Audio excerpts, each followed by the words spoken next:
Hey guys, it's Simon from Redline Motorsport. Today we have Season 2 Tier 1. This is round 7 of 10, so we're at 2.4 hours of Spa. So it'd be myself commentating as well as Ryan. Hello Ryan. Hello Simon, good evening. Good evening, how you doing? And also we have a special guest with us tonight, Jesse. Hello Jesse. Hello everybody, hello guys, how are you guys doing? Yeah, very well, thank you mate. So, yeah, Valentine's weekend, unfortunately, so numbers at the moment are looking a bit low. We had quite a few sign-outs, unfortunately, but I guess that was to be expected for Valentine's Day. But yeah, we've got 5 tiers running all together.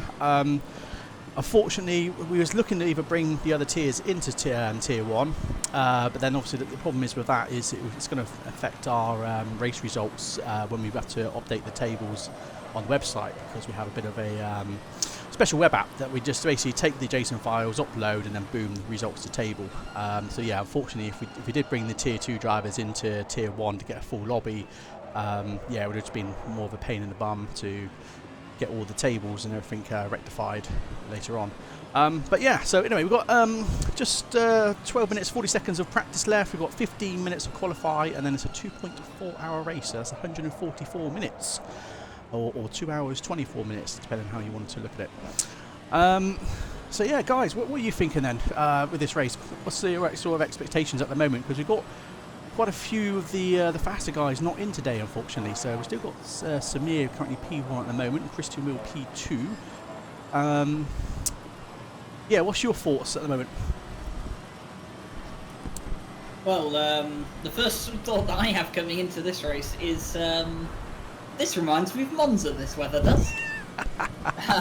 Yes. It is raining here at Spa, which always does add a nice mix to everything that we get in terms of racing. We always see close racing throughout all of the races we've had so far this season, and this is definitely going to spice things up. But like you said, some of the top guys not showing up today could be a big chance to gain points for some of the people like Steve Strello or Chris Hooker, who are top 5 in the championship right now, and the rest of their competitors are not present today. Absolutely, yeah. So, yeah, just to say, shame to see obviously so many people signed out today, but I guess it was expected because we were supposed to race last night, well, normally on the Friday night, but because it was Valentine's night, we did, when we set up season 2, decide that we wasn't going to race on Valentine's night and that we'd do it on the Saturday instead. Hence why we're racing tonight. But I guess unfortunately some people have obviously booked the weekends away with their misses and stuff, so fair play to them. I guess it's just some of us left here to commentate and watch the race, and have some of the guys obviously racing tonight. Yeah, it's going to be interesting, that's for sure. So, as we were saying, the weather is looking very, very drastic, shall we say. So it's definitely set to random weather, so it might be a bit of rain, it might stop. I guess it's going to well, who knows basically what's going to happen during the qualifying and during the race, because I said it's set to random. So we might get rain, we might not, we might get a mixture. I guess it's just literally see what happens, what ACC kicks out to us. So what I'll do quickly is I will just put the standards up on the screen for you guys to have a quick look. So I'll just bring that up for you. So that's our current standings at the moment. So we have a new leader at the moment, which is Muria, who's holding P1, Steve Strado P2, Mike Noble in P3, Kevin Scolari P4, Chris Hokie P5, Parker in P6, David Montines in P7. Yeah, so unfortunately some of these guys are not in tonight. I mean, we have got... Murray is in tonight, isn't he? I think Murray is in tonight, so I don't think he's in the... Yes, he is. He is, yeah. He's P6 at the moment, so yeah, he's in tonight. So yeah, so the chances of him holding that P1 lead is going to be very, very interesting. We've got Steve Strelo currently in P5 at the moment. So yeah, we'll see how that plans out. There we are. I mean, to be honest, looking at the points at the moment in the championship, for Muia to lose the championship lead tonight, he would have to have an absolute disaster of a race, and Steve Strello would have to finish fairly high up the field. So, yeah, it's looking good for Muia at the moment. But Chris Hooker showing up today, 5th place in the championship at the moment. And it's only 7 points between him and Mike Noble in 3rd, so he could easily jump up to 3rd in the championship after tonight. Yeah, absolutely. So yeah, guys, don't forget we are streaming to Twitch and YouTube today. So if you're new to us on any of the channels, don't forget to obviously like, subscribe on YouTube, follow us on Twitch. That'd be much appreciated. Thank you very much. Yeah, so it looks like we're going to be starting in the night time, and then I believe there was a times 7 times progression. So basically in the 2.4 hours you should see about a 15-16 hour change in game time to give us that sort of night and day transition, because we felt that the times 10 was probably a bit too much to try and, you know, simulate the full 24 hours with how obviously the random weather is set in the game currently. But yeah, obviously this is still season 2, so this is round 6. So what have we got? So next Friday we have round 7. Sorry to interrupt. Oh, round 7. Yeah, sorry, round 7. I don't know where I got round 6 from. That was last week, well, 2 weeks ago. Yeah, so this Friday we've got Laguna Seca event. So we've got 3 lobbies running for that day. So we've got 50 sign-ups in Tier 1, 45 for Tier 2, and 40 drivers for Tier 3. So yeah, so that's going to be streamed Friday with myself and Ryan, and I believe Fabian, I think might be around if he's not racing. And maybe Jesse. We'll see what Jesse's doing as he's obviously going to come to us today. Yeah. Yeah, go absolutely. On. All right. I'm curious about the Porsches today. I'm looking at the Porsches. I'm thinking about the wet weather. I'm thinking about how good can the Porsches do if it gets particularly wet out there. Will we see some perhaps repeats of some previous rounds where it got really wet? That's what I'm focused on. That's what I'm looking for in this race. Absolutely, yeah. Yeah, it's going to be interesting for sure. I know that Samir used to love the Porsche, but unfortunately our esports teams decided they all to go and select the Aston Martin for Season 2, and unfortunately not doing that great with the Aston Martin compared to what they are like in other cars that they have to, you know, to themselves. Because yeah, they're pretty much sort of sharing their setups and working together as a team in this current season at the moment. But I mean, as we see Samir at the moment is currently holding P1 at the moment, but this is still free practice. I guess we'll see what happens when the weather changes, or what the weather's going to bring us in qualifying in the next sort of just over 6 minutes. Sorry, I was just going to say it's important that Jesse kind of does mention the Porsches here, because the Porsches, in certain conditions, they seem to just excel. We noticed it at Brands Hatch particularly when the rain arrived in, what was it, about the last 10 minutes of the race. All the Porsches on the grid kind of just came alive in the damp conditions and they thrived in it. But then when we come to some of the other races like Misano, where it was, you know, it started off at light rain and it got progressing, it got heavier and heavier. You know, we just saw that the Porsches just could not keep the pace up. So it's definitely going to be interesting as to what conditions we see out here today. If it's damp, the Porsches are going to do extremely well. I think if it's full-on thunderstorm, it might be a bit too much for them here today. Yeah, so I guess we'll see. I mean, there's no set pit limit as well either, so the guys are pretty much open to their own strategies of how many times they're pit. I guess, again, it's literally down to the weather as well, so they might start off with wet tyres and go into dries and then back to wets. I guess we don't know until, obviously, the race starts and what sort of the conditions are going to be sort of brought to us. I said, as with ACC, the weather is very random here, so we do not know exactly what the race is going to entail. So, yeah, it's going to be very exciting, that's for sure. So, just unfortunately, we still only got 18 drivers in Tier 1 tonight. So we had 11 sign-outs today, and we brought in a couple of reserves just to boost up the numbers. So we've got a special guest, Jardir, in there. Currently, he's currently P13 at the moment. And also we have Darren King, who's P8, who's also one of Jardir's friends, who's an esports driver. So yeah, we'll see what happens in a minute when the weather sort of changes. I'm just going to see what is the actual track conditions right now. I guess it's sort of fast at the moment. Is it the actual track optimizability? Damp. It's damp, just damp, is it? So it's not. Yeah. So I guess as I said, we'll see in the next sort of 4 minutes what the qualifying is going to bring. We've got 8 degrees of track temperature at the moment, so quite chilly out there. It's British weather, isn't it? In Belgium. Well, we're not too far from We're not too far from the UK, Simon, and from what I can tell, Netherlands and Belgium pretty much get the same weather we do. So maybe they're experiencing Storm Dennis at the moment. Could well be, yeah. I mean, we've been hit a little bit today, but nothing major. So, yeah. I mean, you say that, I think my house is about to fall down.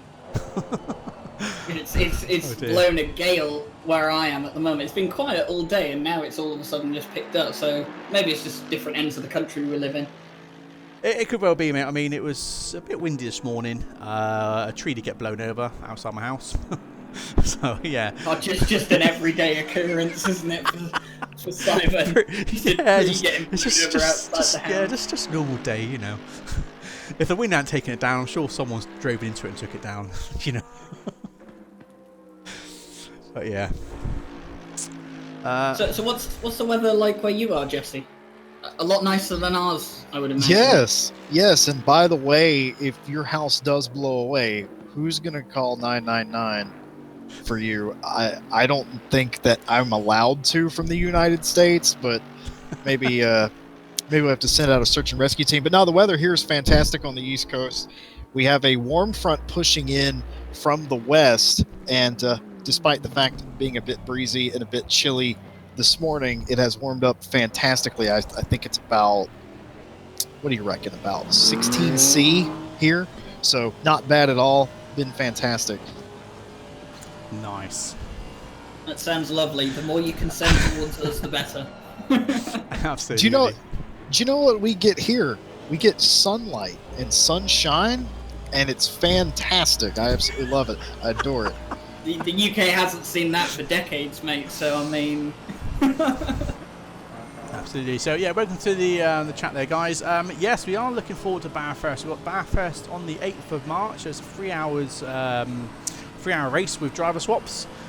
This is just basically more of us doing a test race ready for our big 12-hour race coming up on the 18th of April at Suzuka. So yeah, we just want to honestly make sure that everything's running nice and smoothly before we do go up to this big 12-hour race, because there's been plenty of updates this week from Kunos. They've been literally hammering out loads of updates this week.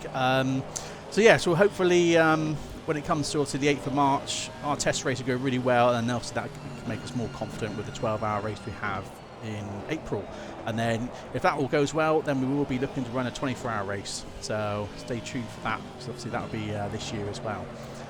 But yeah, in between that, I said we've got events running as well. So every sort of so next Friday, so we've got Laguna Seca, and then we're going to run basically the other 2 tracks we haven't ran yet from the DLC, which I believe is actually Suzuka will be in about 3 weeks' time.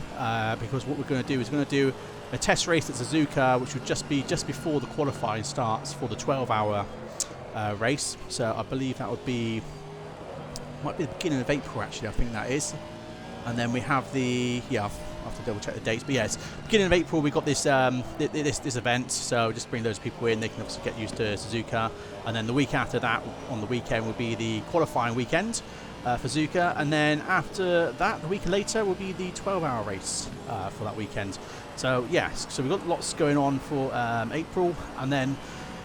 on top of that, we then start our endurance championship at the end of April, starting on the 24th of April. So we've got a qualifying period in between the Suzuka 12-hour race as well. So we've got shed loads going on here at Redline Motorsport.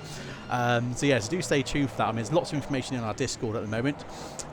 So have a look at that. So yeah, so we're looking to run an endurance championship with driver swaps as well, just to get that going. Because obviously once season 2 is finished, that's when that will literally start. And then we're open back up season 3 just after the summer holidays then. So there's that. He's just jumped out back into the pits to change that over for you. So yes, we've got lots planned anyway, that's for sure, for this year. So You guys just don't stop, do you? we don't, do we? There we are, right. It's fantastic. Brilliant, thank you. So, looks like we're just about to start the qualifying. I just think I've got an issue with... There we go. So I seems to have a small bug coming on with the game at the moment. I just noted, so I'll just put that back to there. Yeah, well, while you sort that out, quick shout out to James Parker in the YouTube chat today. Shame that he's not here tonight, but he said he will be cheering on Chris and Samir from wherever he is. And a quick little thing. I see you in the Twitch chat, Fabian. I see you there tonight in the Twitch chat. Don't think I haven't spied you in there. And Fabian signed out tonight as well. Oh dear. Fabian. Oh dear, Fabian. Ratted out by his fellow co-commentator for the Porsche Cup. Oh dear, there's no escape. No, in all seriousness, even if some people can't race here tonight, even if some people can't race tonight, we do appreciate sticking around to watch some of the racing. We've got 18 people here tonight. I can only hope that we'll still have 18 by the end of it, because it is going to be a long race tonight. Absolutely, yeah. So it says 2.4 hours, 144 minutes, or 2 hours, 24 minutes, whichever way you want to look at it. But just giving you all the info there. So yeah, so we've got 15 minutes of qualifying. So everyone should be just on their warm-up lap, getting ready to do their hot stink. So the weather's not looking too bad at the moment. It's just spitting, as we can see on the windscreen here.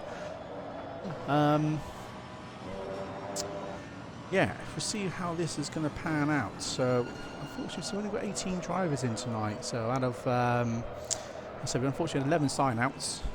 So, we've only got 18 drivers in tonight's race. So, let's hope they all stick around for the 2.4 hours. So otherwise, it'll be quite lonely for them.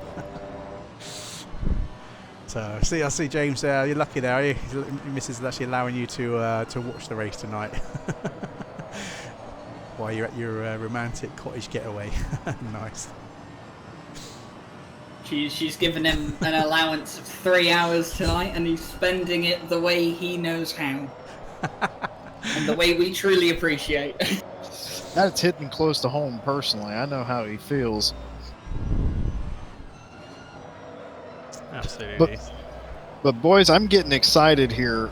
12 minutes of qualifying, a little bit of rain, not a whole lot. Nothing that's going to really upset these race cars too much. And again, this is the point where I typically start getting excited. And by the time the green flag drops, you guys are going to have to hold me down in the seat, because this is going to get really crazy really quickly once this race gets going. And we may only have 18 drivers that are in here tonight, but these are 18 of the best sim racers. So it doesn't really matter that there's not 25 of them. 18 of them is enough. And they're going to put on a show for you tonight. And absolutely, I cannot wait to get going. Yeah. So we're still running 5 tiers tonight. But like I said, unfortunately, because it is, as I said, Valentine's weekend, so a lot of people have signed out. And it wasn't really a good idea for us to bring in the tier 2 drivers into tier 1 to give you guys a full lobby. Because as I said, with the way our web app works, we have to take the JSON results, and then it uploads into our website, and then it spills them out into a table of results. And if we start mixing drivers around, then obviously we can't use those results JSONs then to put out the tables. We'd have to manually then add all the drivers in. So that'll take a lot of work. So yeah, so unfortunately we're going to stick with this tonight as it is. Like I said, hopefully we're showing you a pretty good race. As we see at the moment, this part of the track is dry. There's no rain at the moment, so maybe it just literally just stopped spitting. But we'll just stay on board with, or stay with Lossio for a minute. I believe that is Lossio. Luca Lossio. Yeah, and as Jesse was saying, may only have 18 cars here tonight, but as we've seen in the past, you only need 2 drivers on track to create entertaining battles. So very true. With 18 people out on track on a track that is known for absolutely amazing wheel-to-wheel racing, we're going to be in for a treat tonight. Absolutely, yeah. So we'll just stay with Luca at the moment to see how he gets on. To give you a bit of the dual camera goodness there. And then hopefully we should start to see some times being laid down anytime soon. So I said again, that's from the onboard. Yeah, so I was about to say, I think Darren King's going to set the first time in just about 10 seconds time. Well, I'll stay on board with Luca for a minute because he isn't too far off as well. Yeah, I was watching these Mercedes in practice, and they look bad fast, and that's a good thing. You want to be quick around here, and I'd keep your eye on those Mercedes in this race. Absolutely. So we've got some time set. So Steve Schroeder's taken a 2 minutes 19. Luca's just managed to go a bit faster there by 4 tenths, taking a 2:19.1. So I'll just jump over quickly and see what we have. We're going to jump over to Christian Manu because he's currently 6 tenths up at the moment on his lap. So we're starting to get the times in now. So Mura is now taking P1 with a 2:18.8. With looks like Donado's managed to take a second place at the moment, which we're just over 1/10 off of P1 at the moment. We're still early on into qualifying yet. We're not even halfway through the qualifying, so we'll see how this goes. We should be able to get a couple more laps in, at least maybe even 3 laps before we start to see the timing sort of change.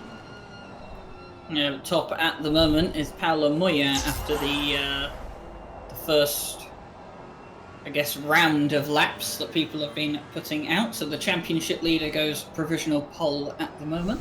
Excellent. Well, thank you for the sub there, mate. Really appreciate that. Thank you. Do keep them coming. Thank you for the follow there, guys. Really appreciate that.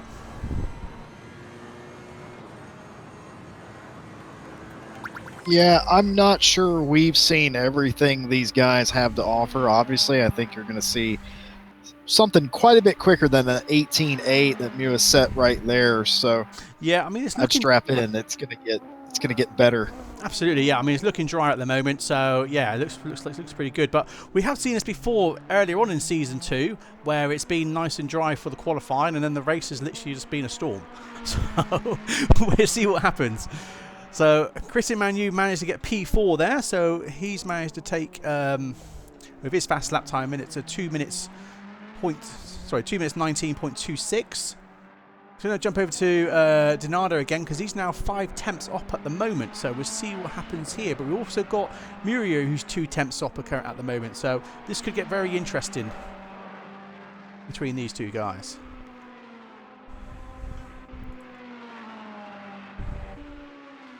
It's David Martinez now that has gone top, 2:18.6. At the moment, yes. But Mura's still up by 2 tenths. We've got Donato currently 4 tenths up. So we'll stay with Donato for a minute and see what happens.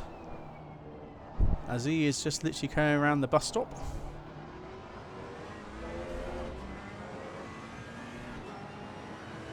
And Donato takes P2. So we're going to jump quickly over to... So Mura's just jumped back to the pits there, unfortunately.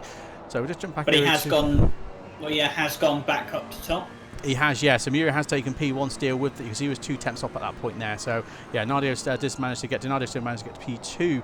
Christian Manu is up by 1 tenth at the moment, but I don't think it's going to be enough to take P4 off of Lucio for the minute. As Chris Hockey has just taken P5. But with this 1 tenth he's up at the moment, with Christian Manu we're on at the moment, he could take P5 off of Chris Hockey. So we'll see what happens here.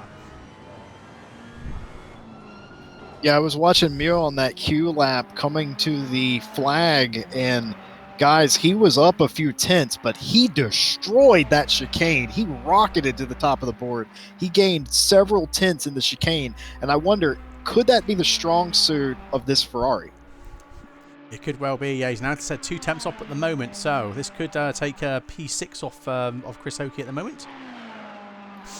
Yeah, so it's interesting to mention about the Ferrari because it's one of those strange cars that it doesn't seem to excel on any particular track. It's just a good all-round car. You know, unlike some other cars which are monsters in a straight line, like we see the Bentley and the Nissan. And then there are other cars that are extremely agile. The Ferrari just seems to be a bit of a mix where you can guarantee that, you know, if you're fast enough, it'll have pace around all of the tracks, but it won't dominate any of the tracks. It's kind of just a jack of all trades car. Well, if Albert's in the chat, he would beg to differ, so... So But anyway, so yeah, Christian Manu did manage to get P6, pushing Chris Hokie down to P7. We're just on board with Samir at the moment because he is currently was 2 tenths off. He's just dropped down to 1 tenth off at the moment. So if he can get that second tenth back up, he could take P3.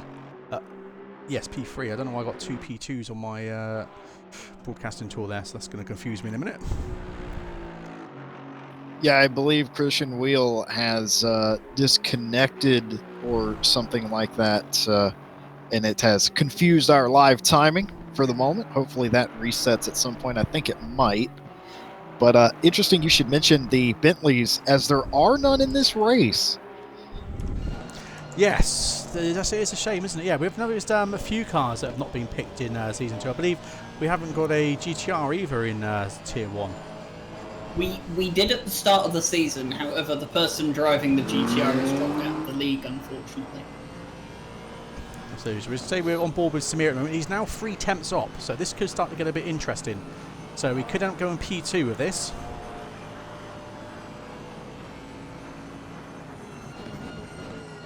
So yeah, thanks for the follow there, guys, as well. I appreciate that. I obviously didn't get a chance to speak earlier on for those, but yeah, do keep them coming. Really appreciate that. So Samir's just about to come over the start-finish line, and he gets P2. There we go. Nice stuff there. So excellent driving by Samir. But at the moment, Muria is currently up by 2 tenths. We'll just jump over to Muria at the moment. He's just starting his hot lap.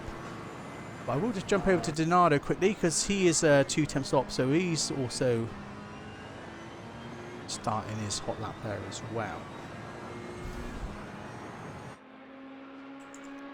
So quite a few people up at the moment.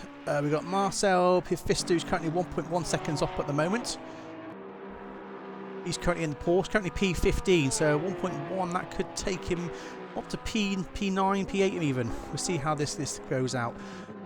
David Piano, who's currently P15 at the moment, is also 6 tenths up. So we've got quite a few guys up on their times at the moment, so there's going to be a lot of changes happening on this lap for sure. So we'll just stay with how the boards are going at the moment. So we've got Kevin Siclari currently P17. He's yet to set a proper lap yet, but he's currently 8, even 9 tenths up at the moment, 1 second up at the moment. So I'm guessing that's going to increase as he was on a warm-up lap before. So we'll see how Kevin Siclari does at the moment, because we know he's a pretty fast guy here. As he's just managed to take P1 there with a 2:18.2. So he's taken P1. So great stuff from Kevin Siclari. Come on, lads. You know you want to put a 217 on the board. You know you want to do it. Somebody, I think, might be able to squeeze out a 17.998. Come on, guys. I was definitely saying, if I can squeeze out 2:18.6s in my Ferrari around a practice lap, I'm pretty sure these guys can crack the 217 barrier. And the conditions out there at the moment, 20 degrees track temperature. It's not exactly baking hot either, so they've definitely got the conditions to do it. Absolutely, yeah. I mean, the tracks, you see, it's bone dry at the moment. There's no rain, so yeah, they've got the conditions right now to get these times. So Luca Locio, can't even say his name there, sorry to apologise for that. He's just taken P2, pushing Muria up to P3 now. So there's literally 200ths of a second between P1 and P2. So times are getting really interesting now. So Muria is currently up by 1 tenth. We will stay with this at the moment, but we have got Kevin Siclari also 1 tenth up as well, who's currently P1. We've also got Donardo, who's currently up by 1 tenth, who's currently P5, and we've got David Martins in P6, who's currently up by 3 tenths. Yeah, it's really interesting. We've got lots of greens on the table at the moment, so we'll just see what happens. So just almost 30 seconds left of qualifying now. I mean, this is just amazing, isn't it? I mean, there's absolutely nothing in it realistically for the top 6. I mean, you could make an argument that any of these drivers, I mean, theoretically, you should be able to hang in the draft if you're that close on speed, shouldn't you? Absolutely. So we've got Luca again, Luciano, who say his name, Locio, who's currently P2. He's actually 1 tenth up on his time. I say that he's just dropped off a second, so we'll just stay with him because he might be able to get P1 here, as we have now got a new P2 driver. And a minute. No, that's confused me. Sorry, that's Christian Will, who's one who left earlier. Unfortunately, I've got two P2s on my screen, so I do apologise, guys. What's currently on the tower is correct. Yeah, and the qualifying timer is over, and Kevin Saklari has finished qualifying, so he sits provisional pole at the moment. But Luca Lossio is on course to beat that. He is, yeah, 2 temps up at the moment, so this is going to be very exciting. So long as he can keep this up, I say his 2 temps now down to 1 temp up. David Martinez is 2 temps up. Dinardo is 3 temps up. This is He's now 4 temps up, Dinardo. This is going to get very interesting for the next sort of 30 seconds or so.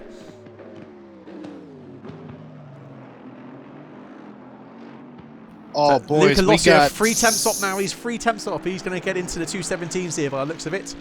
Has he? Yep, I don't know if we've got has several people coming just to it. Awesome stuff. So Luca Lossio takes Keep an eye out P1. for David Martinez. He's coming as well in the Aston Martin. He is 2 tenths up. Dinardo 4 tenths up at the moment as Dinardo comes out of the bus stop chicane. He's 5 tenths up, drops down to 4, but he is going to take provisional There it pole. is. Awesome. So he gets a 217.9. Awesome stuff. So Martins is 3 temps up as well.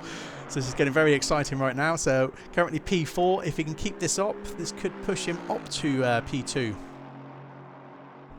God, if this is what qualifying's like, imagine what the race is going to be. We've got 2.4 hours of racing coming up, and we're this excited about qualifying. It's crazy. Again, we've got no there's no pit limit or anything, so the guys can literally pit as many times as they want in this race. So David Martinez has had a good. Sorry, just to interrupt you. He has 4 tenths up through the bus stop chicane. He's 4 tenths up, and he gets P2 and just shy 9 thousandths. Yeah. Second. Wow. If I was Martinez, I'd just quit now, because I mean, there's no way I can come back from 4 10,000ths of a second. There's nothing I can do, so I'm just going to give up. Oh my! I seem to be having this bug with ACC at the moment that it keeps stopping the tables. I need to wait until it clicks drive. Unfortunately, I can't show you the timings. Unfortunately, guys, I do apologise about this. And if I get the timetables up, there we go. I'll use that way. Do it that way for a minute. So there's the timetables for you guys. So yeah, crazy stuff. That was very exciting.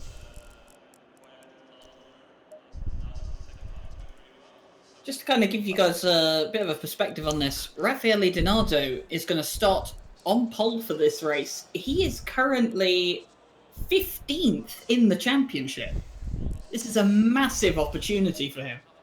Absolutely, yeah. Right, so what we'll just do quickly is I will put Ryan's track guide on here for you guys to give you a bit of information about Spa, and we will be back shortly. Welcome to the circuit Spa-Francorchamps, located 28 miles east of Liège in the Ardennes of Belgium. The 4.35 mile circuit, built in 1921 and last changed in 2007, has 19 corners and a lap record of 2:17.390 set by Ferrari in 2017. Overtaking is plentiful at Spa, and Eau Rouge and Radion are there for the taking if you can be as brave as the Bentley was in 2018. After a long run down the Camel Straight, Lecombe offers the perfect opportunity to overtake your opponent, just like the Mercedes is seen here. And finally, get a good run out of Stavelot and you could see yourself overtaking through Blanchimont, just like the BMW.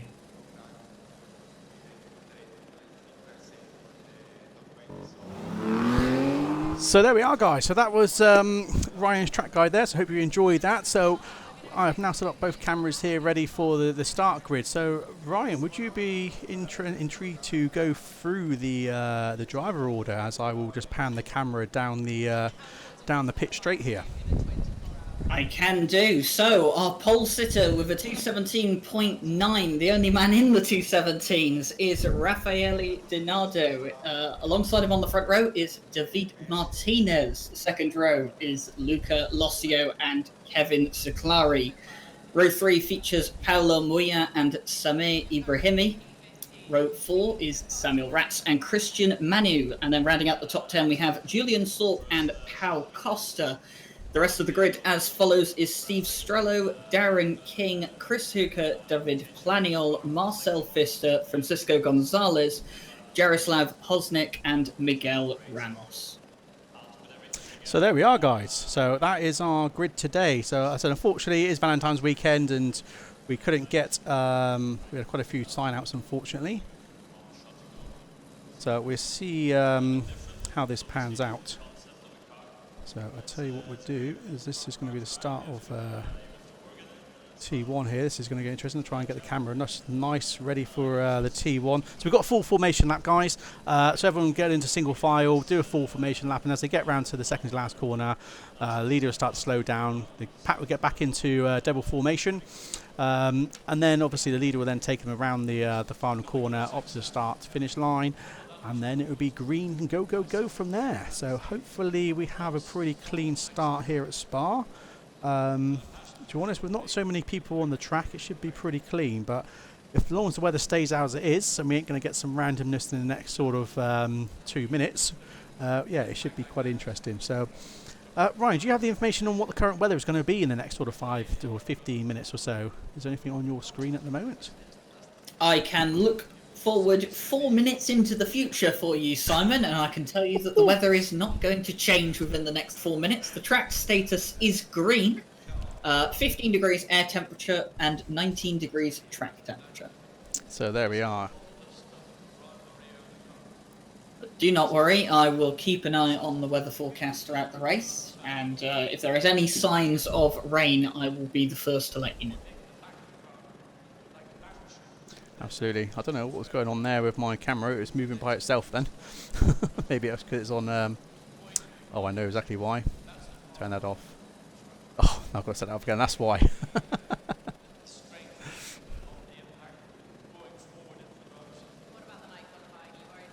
So there we are.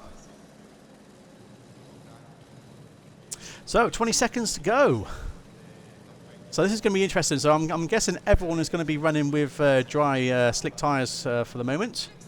I guess once we start to see a bit of rain, if we do, we don't know because again it's set to random, so it could stay dry. Who knows? But yeah, we've got time 7 progression, so this should give roughly about 16 hours across the game over the 2.4 hours we're going to be streaming this for. So yeah, so a lot could happen. So we should go from looks like daylight into nighttime and back into daylight again. So as we've got the current timings up of the qualifying, what are you guys thinking regarding who's going to take the win today? Well, I mean, it's hard to call, isn't it? All the regulars aren't up at the front of the grid today. It's very hard, I don't know. I mean, it's going to be so close. I think 2.4 hours. It is almost impossible to call at this stage. At the moment, we know that strategy is going to play a massive part. You know, how many pit stops are people going to do? I mean, you know, the initial thought is 2. Can anyone fuel save to the extent where they can pull off a 1 stop? Maybe. Definitely possible. Are they going to want to do that? I don't know. As for who I'm going to put my money on for today, I'm going to give it to the pole sitter, Raffaele Donardo. I think he might have the pace today to maybe pick up a win. Absolutely, yeah. I mean, but also you said about the rain as well with the Porsche. So we've got Kevin Scolari. I mean, he could be a key winner here as well. Do you want to... Yes, it's very hard to decide right now. I'm going to put my money on Locio, I think, just because anything happens, especially for T1. Well, if you're going to put your money on Lucio, then I'm going to have to pick the hardest decision here. I'm really standing out on the bridge, folks. I'm picking your championship leader starting in that P5 position. I think he wins this race. I think he's calm, cool, and collected. He's been here before. He knows how to do this. You know, 2 hours and 24 minutes. That's a long time. If it wouldn't have been for the other races that you guys have done in the weeks prior to this, this would have been the longest race that they would have done. most of these drivers. This is the longest race in this championship. I think you're going to see a lot of fatigue come into play here. I don't think you're going to have that out of your champion. And don't worry, guys, I'm not standing too far out on that plank choosing the current championship leader. Awesome stuff. Well, it's good to see your opinion there. So, yeah, I mean, who knows? I mean, as a lot can happen, especially pit strategy and stuff. I mean, this is where I think it's going to be real key here to who takes the podium spots tonight. So, yeah, we'll soon find out as they're just about halfway through the grid at the moment. I'm personally just glad we picked 3 different drivers. We made it interesting. Good job, guys. Absolutely. Well, they could end up being the podium winners. Who knows? We'll have to see. Simon's usually quite good at putting me on the spot about my predictions, but I've been fairly confident in my predictions so far this season, and they've gone pretty well. So I'm gonna put my faith in Raffaele Donato and hope he doesn't let me down.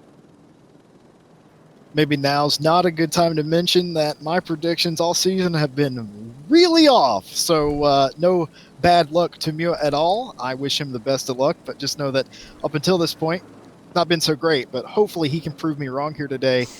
And I'm counting the minutes to that next forecast. This race, because we do know we're going to have changeable conditions. It's going to change. Obviously, it's going to become nighttime at some point. The track's going to change. So Ryan, we're going to stick you out back with an umbrella just in case. You got to keep us updated on that as we get ready to go here. Brilliant stuff. So yeah, so now we're coming around to the bus stop here. So everyone's back into double file. So Kudos obviously brought out this new system now for the formation. So everyone needs to stay within the green zone, stay on the right side of the track, and they've got to obviously slow down enough to allow the grid to literally all basically come back up together again, because we noticed before they brought this new system in, we had a lot of sort of drivers sort of really taking advantage here, and the grid was not sort of compacting enough. So then obviously that led to the leaders sort of really sort of pulling away, and then obviously taking the championship or taking that race win. So yeah, it's good to see that obviously Kunos is listening to us and you know, improving the game as much as they can to benefit everyone really. So there is no sort of ways to gain advantages here. So we're not far off the start finish line, so next sort of 5 seconds or so. If everyone can bunch up a quicker, then they can speed up a bit more.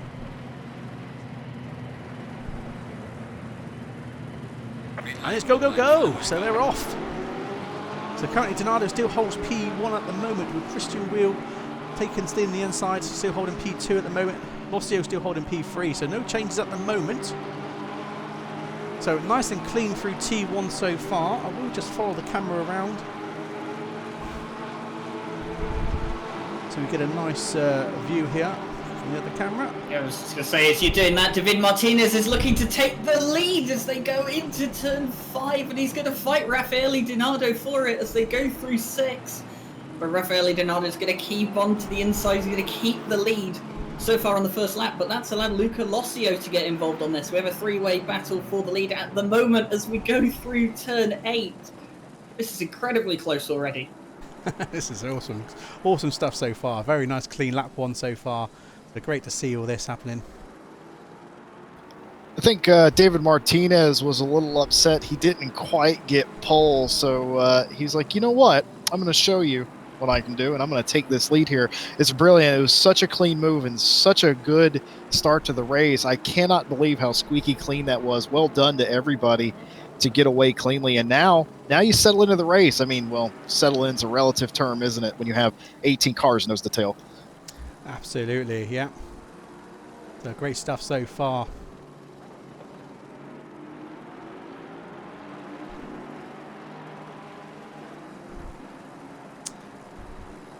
Looks like someone's calling out your name there, Jesse. In the chat. Yes, I noticed a familiar name as well. Welcome, everybody. And again, first of all, guys, I didn't get to say it in that pre-race. Thanks for having me here. It's an honor to share the booth with Ryan and Simon. And this is just fantastic. My first Tier 1 race calling with you guys. And absolutely, it's been awesome so far. And we're only a few minutes in. Absolutely. Well, it's a pleasure having you as well. So really helps here. So we've got someone already in the pits already. So what's happened here? Have they got a wrong pit strategy? That is going to be interesting. That is David Planiol, who got a drive-through penalty on the start for being out of position after the formation lap. So there we are. So lap 1 basically complete there. Very, very clean. So just jump back up to Radion again and just make sure it all stays nice and clean.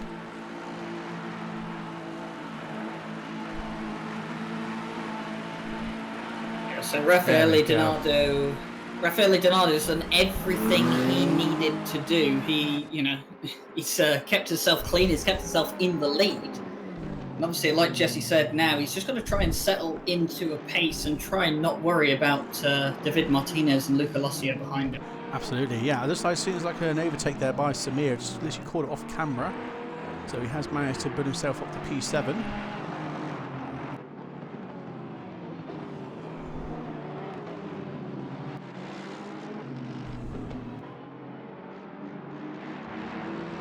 Guys, So also, there's another guy, I'll say another guy in the pits, not actually, it's Christian Wheel again. It's obviously throwing my timings off again. I need to somehow delete that out of my broadcast tool.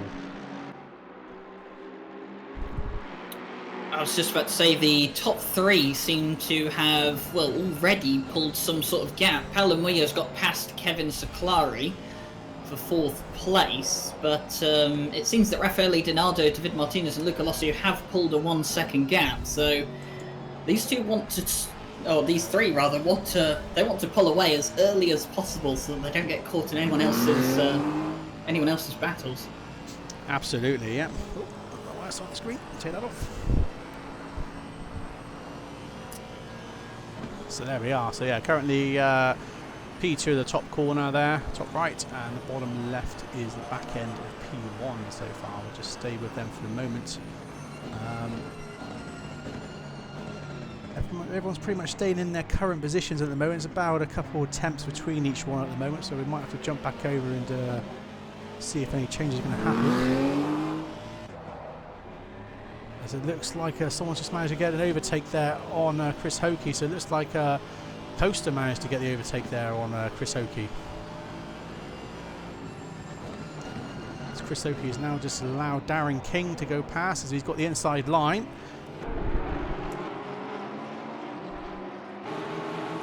So we'll just stay with Chris Hokie for a minute. So yeah, he has lost a couple of positions there, Chris Hokie, so still currently holding P11. Now that's interesting because Darren King was actually in front of Chris Hokie at the start of the previous lap.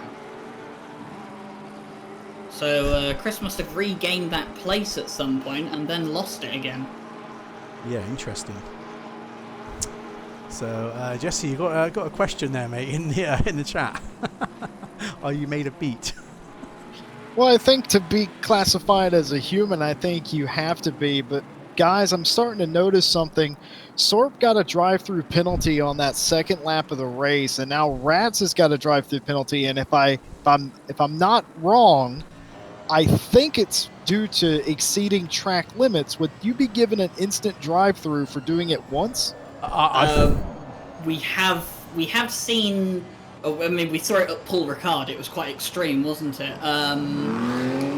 Where you could, well, some people picked up drive-through penalties in the first couple of laps at Paul Ricard. So we have seen it before. I don't know about Spa. But I don't know. I guess does Spa have extremely strict track limits?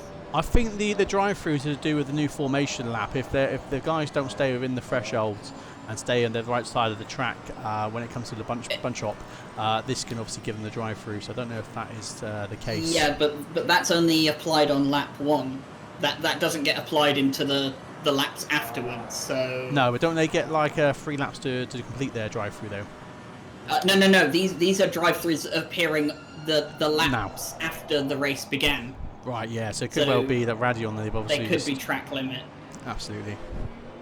Yeah, so it could be that they're cutting Radion. I did see was it Darren King we were watching in the Porsche? He went quite over the top of Radion. He was well over the white lines. So it could just be that some of them are taking a bit too much of the non-legal track, and as Fabian has pointed out, a drive-through penalty here is absolutely horrible.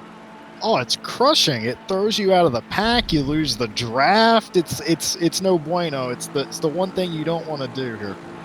No, it's not very true.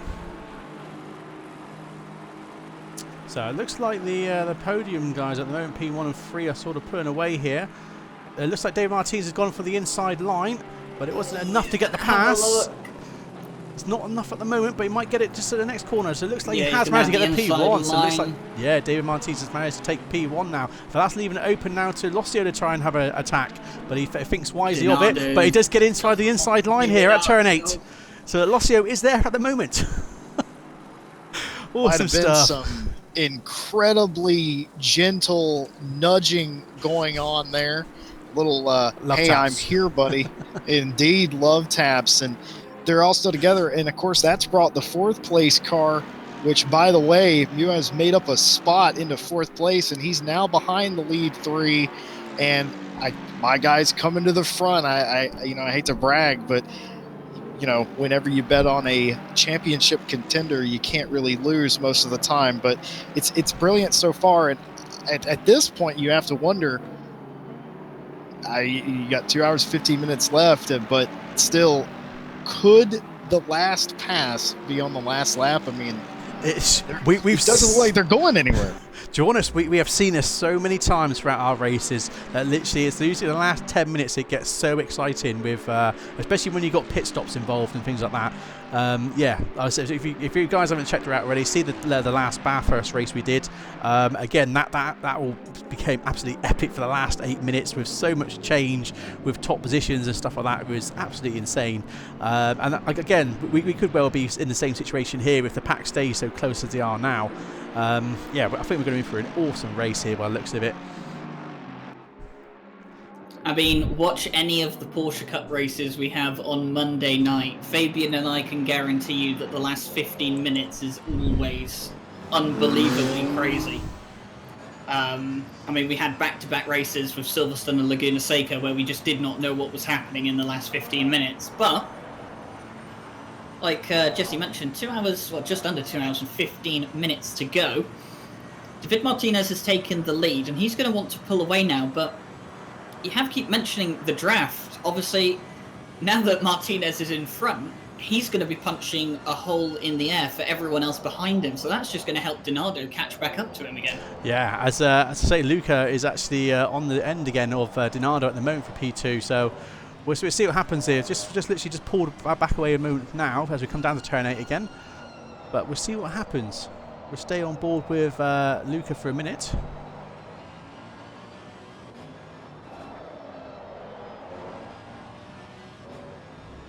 I don't think much is going to happen here right now, so I'm probably going to jump back to the review a second, and we'll keep an eye on if anything's going to change there. 14th place, Francisco Gonzalez has got Jardier right behind him, so Jardier, he didn't qualify very well here, it has to be said. He qualified on the last row of the grid, so Jardier's going to have an uphill battle all race, it seems, but he's obviously gained 3 places already through other people getting penalties. Absolutely, yeah, we'll see what happens. We know that Jardier is pretty quick, especially even if he's starting last. Maybe he's trying to do a thing here, trying to go from last to first, but we'll see what happens. Again, this is all going to be pretty much down to pit strategy, this race. If the pack stays as it is, then yeah, I mean, those vital tenths can be gained during the pit stops. So yeah, it's very exciting times. So thanks for the follow there, guys, really appreciate that. Don't forget, we are we are live streaming to YouTube and Twitch at the same time, so if you are watching on YouTube, don't forget to hit that like button and subscribe, and obviously following on Twitch, don't forget to obviously follow us, please. Also, if you are Amazon Prime users, then you can obviously subscribe to us for free, so do that. It's much appreciated. It does help towards our server costs and things like that, so yeah, any of those sort of things do help. Thank you very much. So at the moment, not much is changing too much through the grid. Jump over to Kevin Seclari. So Kevin Seclari's currently P6 with Christian Manuba not far behind. I have to say, it will never, ever cease to satisfy me watching cars go through Eau Rouge and Rayon. And as I say that, Dinardo is looking on the inside. He is, yeah, but unfortunately it looks like he's just backed out of that one. I thought we might get a bit of change positions there, but it's going to be interesting. So these three guys here are pretty much just waiting for opportunities now to try and take that pole position. Yeah, I think DiNardo was using the better part of valor there. Not stuffing it on the inside, knowing that, hey, man, I've got 2 hours, 10 minutes or so left to go, and I don't need to stuff it down there. I've proven that I can pass you already, and, you know, maybe he'll give it a shot in the next lap or so. But, man, if you look at that Aston Martin, that thing pulls around the middle of this track in the Sector 2 area. And it's almost like the Ferrari, for some reason, pulls back to him in Sector 1. So that's just something to maybe pay attention to as we get into this race. Of course, we haven't mentioned it yet, but tire wear, I think all the cars wear a little differently. So that's also something we'll be keeping an eye on. Yeah, absolutely. I mean, I guess the guys are probably going to wait until it starts to rain if they decide to even change tyres as well. I mean, like I said, we don't know what's happening with the weather at the moment. If Ryan can keep us updated if there is any change in the next 15 minutes or anything, or the next 30 minutes with the weather. I can tell you that at the moment, track temperature is dropping slightly, but it's still forecast to be cloudy at the moment, as Luca Lossio is putting a bit of pressure on Raffaele DiNardo. Just something to pick up on. Sorry, I was just going to say that I've got an overtake here with Kevin Seclari with Marcel. Is it Marcel? No, sorry, it's Steve Strelo. But we haven't actually got the overtake, so sorry, go ahead. And I've just watched Luca Lossio go up the inside of Raffaele DiNardo into turn 1. So Luca Lossio up to P2 now. Yeah, I'll just replay that quickly. We just missed that, but luckily just got on the board there. So we see that's it. Luca Lossio has managed to take P2 there, pushing back DiNardo. So awesome stuff there. Yeah, so something I was just going to pick up on that Jesse had mentioned, and James Parker has mentioned it now in the chat, is that the Aston Martin is not that great in a straight line, and that's kind of where the Ferrari, although it's kind of a jack of all trades car, the Ferrari does have better straight line speed than the Aston Martin does. So that's probably why it's catching in sectors 1 and 3 more. But of course, when you get to sector 2, the Aston Martin a bit more agile than the Ferrari. It kind of comes into its own a bit. But now David Martinez has got the Mercedes of Luca Lossio in second place behind him, so he's got someone different to worry about now. Absolutely, we've still got a nice train pretty much across the grid at the moment. So we've got like different cars, different trains going on. So yeah, I think things are going to get really exciting in the next sort of hour or so, especially when we start to see people going in for their pit stops. So Samir has also done pretty well now. He's now currently up to P5, so unfortunately we missed a couple of his overtakes there, but he's currently holding P5 and he is catching up with the pack. So he isn't far off of maybe ending again the podium. We do know he's got a pretty good pit strategy, so this is where we have seen him take advantage of this and gain positions by his pit stops. So we'll see what happens here with Samir.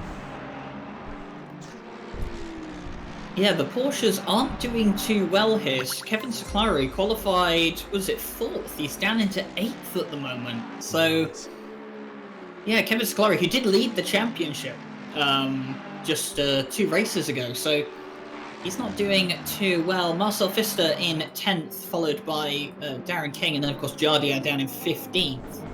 But yeah, the Porsche's not starting too well here at Spa, and they'll be hoping for some damp weather in the near future. Absolutely. So, thanks for the follow there, guys. Really appreciate that. Do keep them coming. Yeah, I think this battle is going to be on, isn't it? So it's the top 5 at the moment here. So we have got trains in different sections across the current stands at the moment. So yeah, lots is going to happen when it comes to the first pit stop. And I guess if it's going to stay dry as it is for a minute, then yeah, it should be. I think much is going to change with tyre changes. I think maybe people might just go in for a splash and dash. We'll have to see what happens.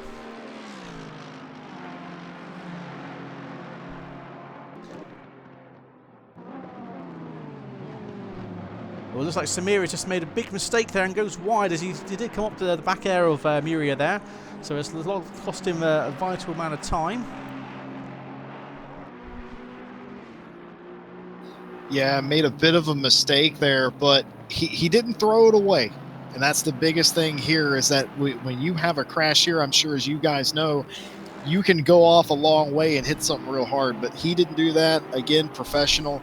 He kept it, and now he's back in it. He's not in the position he'd prefer to be in right now, but he is still in the race, and no harm, no foul, really. He's just got to do a little bit of catch-up. Absolutely, yeah. Yeah, I think it's one of the more important aspects of endurance races that some people just don't quite seem to grasp that well, is that, you know, you've got a long way to go into the race yet, and obviously you're not going to win the race very early on. You know, it's more important to just stay in the race, especially this early on. So, yeah, I mean, he did very well there to stay and not go off as far wide as he probably could have gone, but it's cost him some time. He'll have to reel it back in. But I think it's going to be interesting now with these top 5. David Martinez starting to pull a gap to Luca Lossio. It's about 1.6 seconds at the moment. So the Aston Martin does seem to have more pace over the course of the lap than the Mercedes right now. Absolutely, yeah.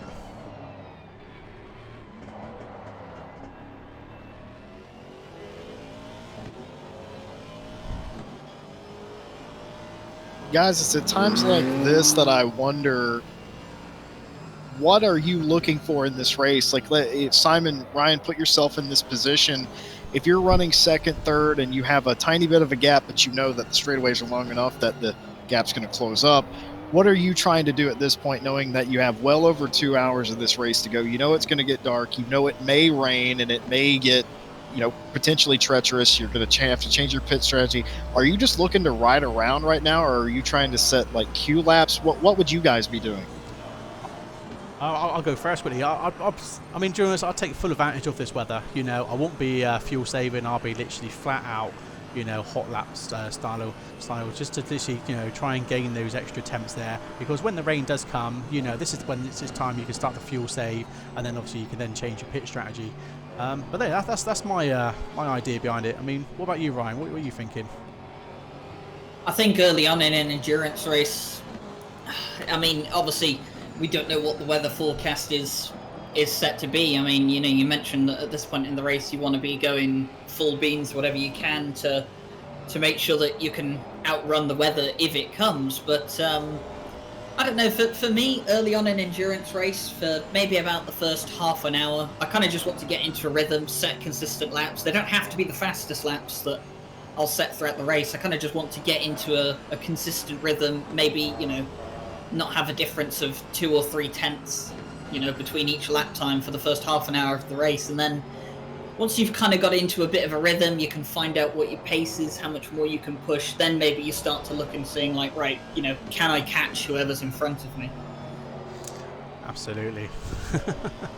Yeah, it's very interesting, isn't it? Because like I said, I mean, unless we're actually racing in this, I guess your mindset would completely change. I guess it's depending on your current position, where you are now, and you know what you'd actually decide to do. I'm guessing these guys would have a couple of pit strategies set, because I said, you know, this race is set to random weather, so you know there is high chances of rain. So we'll have to see what actually happens here. We'll stay on board with Chris Hokie for a minute.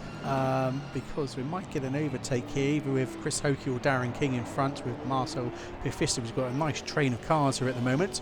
Currently P1 is ahead by 1.5 seconds at the moment, so the leader has got quite a nice gap at the moment. But again, like I said, you know, there's no mandatory pit stop. It literally is open purely to the driver strategy, and this is obviously, as I said, the last sort of 10-20 minutes is where it's going to be very crucial, with obviously the changes and stuff. So yeah, do stay tuned for that, guys, because I think it's going to be a pretty interesting race come the end.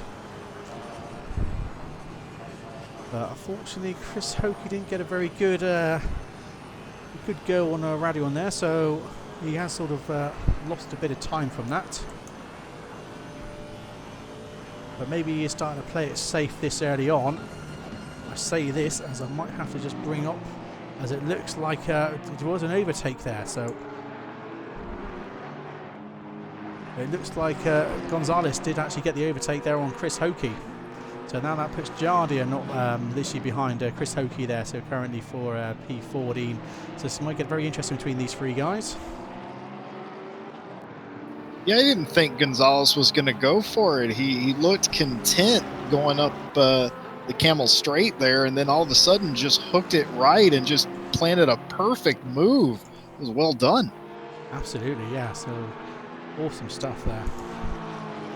Yeah, sometimes opportunities present themselves when you don't really expect it, and if you have the chance to take it and you can make it clean, you might as well take it at this stage in the race. I mean, if you don't have to fight hard for it, it's always nice to gain a free position. But something I've just noticed looking at Chris Suka's car, he's got damage on that car, hasn't he? He has. Looks like he's got damage on the rear there, yeah. So he's had a bit of a shunt. So that is interesting. I don't see any accidents. So it looks like it must have been an incident he's done himself, but there's no incidents on the highlights.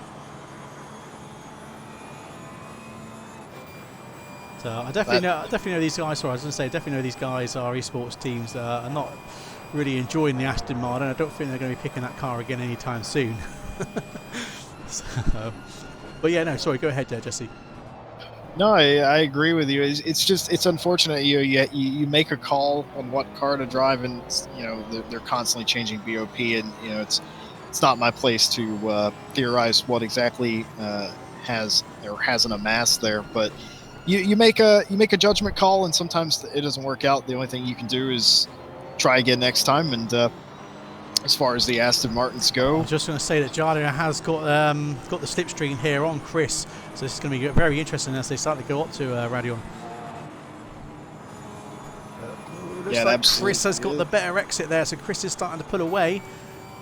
But we'll see what happens when the car settle a bit more. They might get it looks like Jardia might be getting a bit more slipstream here. So this could get very interesting. So Chris is still holding position. Sorry, I was just to say, I've gone back into the replays and I've had a look at Chris Suka, and he had a bit of contact with Pau Costa's Aston Martin, I think it was. Little tap on the rear, so that's how he's got that damage. Oh, I see. That's a shame. That is a brilliant piece of investigative reporting from Ryan, our man on the ground there. Excellent stuff. Yeah, thank you, Ryan. Yeah, and just something I'm sure you guys have noticed as well as I have, Luca Lossio is starting to close down the Aston Martin in front. The gap is down to just about a second now from 1.6 that it was a couple of laps ago. Yeah, as I say, it's going to get very, very interesting. I mean, we're only sort of about 27 minutes into the race at the moment, so like I said, we should start to see pit stops in the next sort of half an hour, 40 minutes. Because by the looks of it, no one is actually fuel saving right now. And that's exactly what we want to see. Absolutely. Such a load of Kevin Siclari here. I've got quite sick of the term fuel saving after all the F1 races.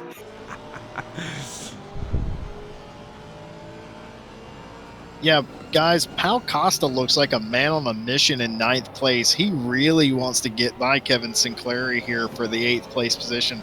He's stuck it on the outside. He's tried to shove it down the inside, and it's been clean, but he hasn't exactly been able to pull off the move. But I find it hard to bet against him that he will eventually pull off that move.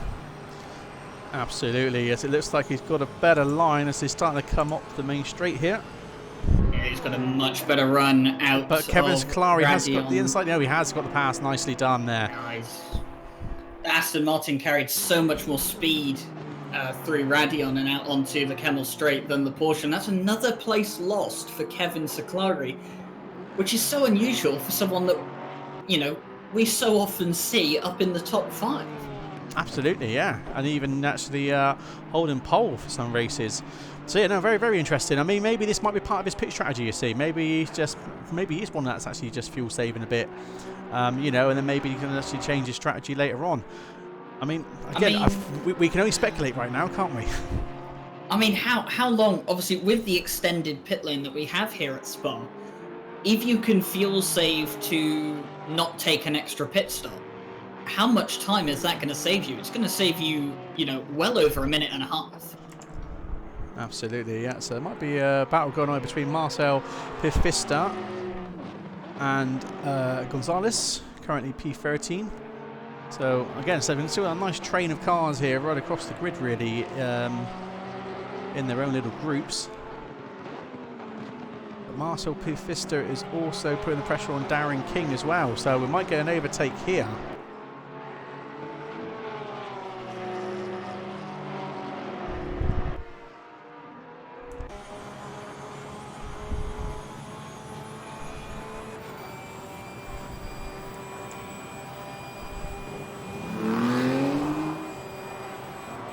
See what happens. Looks like there might be a small mistake. No, Marcel Pifista thinks twice here, holds back as they come through the chicane, but has he got enough to get the inside line here? Nope. Unfortunately, Marcel will stay where he is at the moment. Yeah, rather unfortunately, Darren King is the conductor of a train he doesn't want to be responsible for right now. I'm sure if he had his way, he'd disappear up the road, but obviously you got like, what, 4 or 5 cars filling up your mirrors, and they're going to try and get by, and they want to get by, and it's Darren's job to keep them behind him, and he's done a fair job of that so far, but you have to wonder how long you can keep it up and how long you can keep it clean in that case. It's looks to be, what is that, Porsche on Porsche here down the back straight, but we'll see at the end which one comes out on top here. Absolutely. As it looks like the McLaren, oh, I just looked at the camera there, McLaren's actually taken the overtake there off of Marcel Pifista.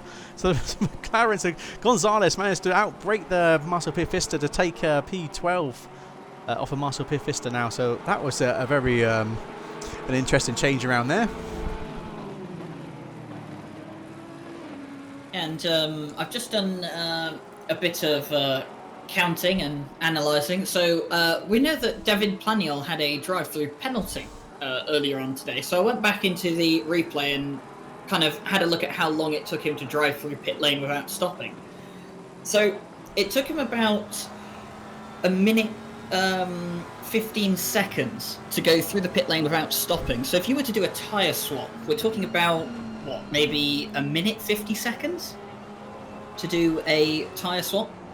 So, I mean, if you're going to think about just fuel, it depends on how much fuel they're going to take. But if someone's going to fuel save to not have to take an extra pit stop, they can gain themselves around about, a minute 40 seconds at least. Absolutely, yeah, could be interesting. Yeah, Fabio was saying it takes 30 seconds for the tyre change, but I think what Ryan's actually saying is because it's obviously a double pit, as it looks like Gonzalez has actually taken an overtake here, and he has managed to get the pass. Oh, this isn't over yet. Marcel Pifista starts to put his nose in, so this is going to be interesting as they are too wide as they come up through the bus stop here. As Marcel Pifista is going to get onto the power quick enough, unfortunately not. So Gonzalez still holds P12 at the moment. This is getting interesting now because also behind we do have Jardia, who is also trying to get the pass here on Chris Oakey, but Chris Oakey's got the inside line here. Unfortunately, Chris Oakey still holds onto his position. Yeah, what a chance that was for Francisco Gonzalez to potentially take 2 places in 1 lap. Unfortunately, could not get the move done. And now he's got Marcel Pifista right on his tail as they come out of Radion. I think, has the McLaren got the pace over the Porsche at the moment? The Porsche is in the slipstream, but the McLaren is still pulling away from it along the straight, and Marcel Pifista isn't going to be in a position to have a go. Crazy stuff there. So yeah, so the McLaren there on the top right there, so just got an idea of behind view of Marcel Pifista in the gold and black Porsche.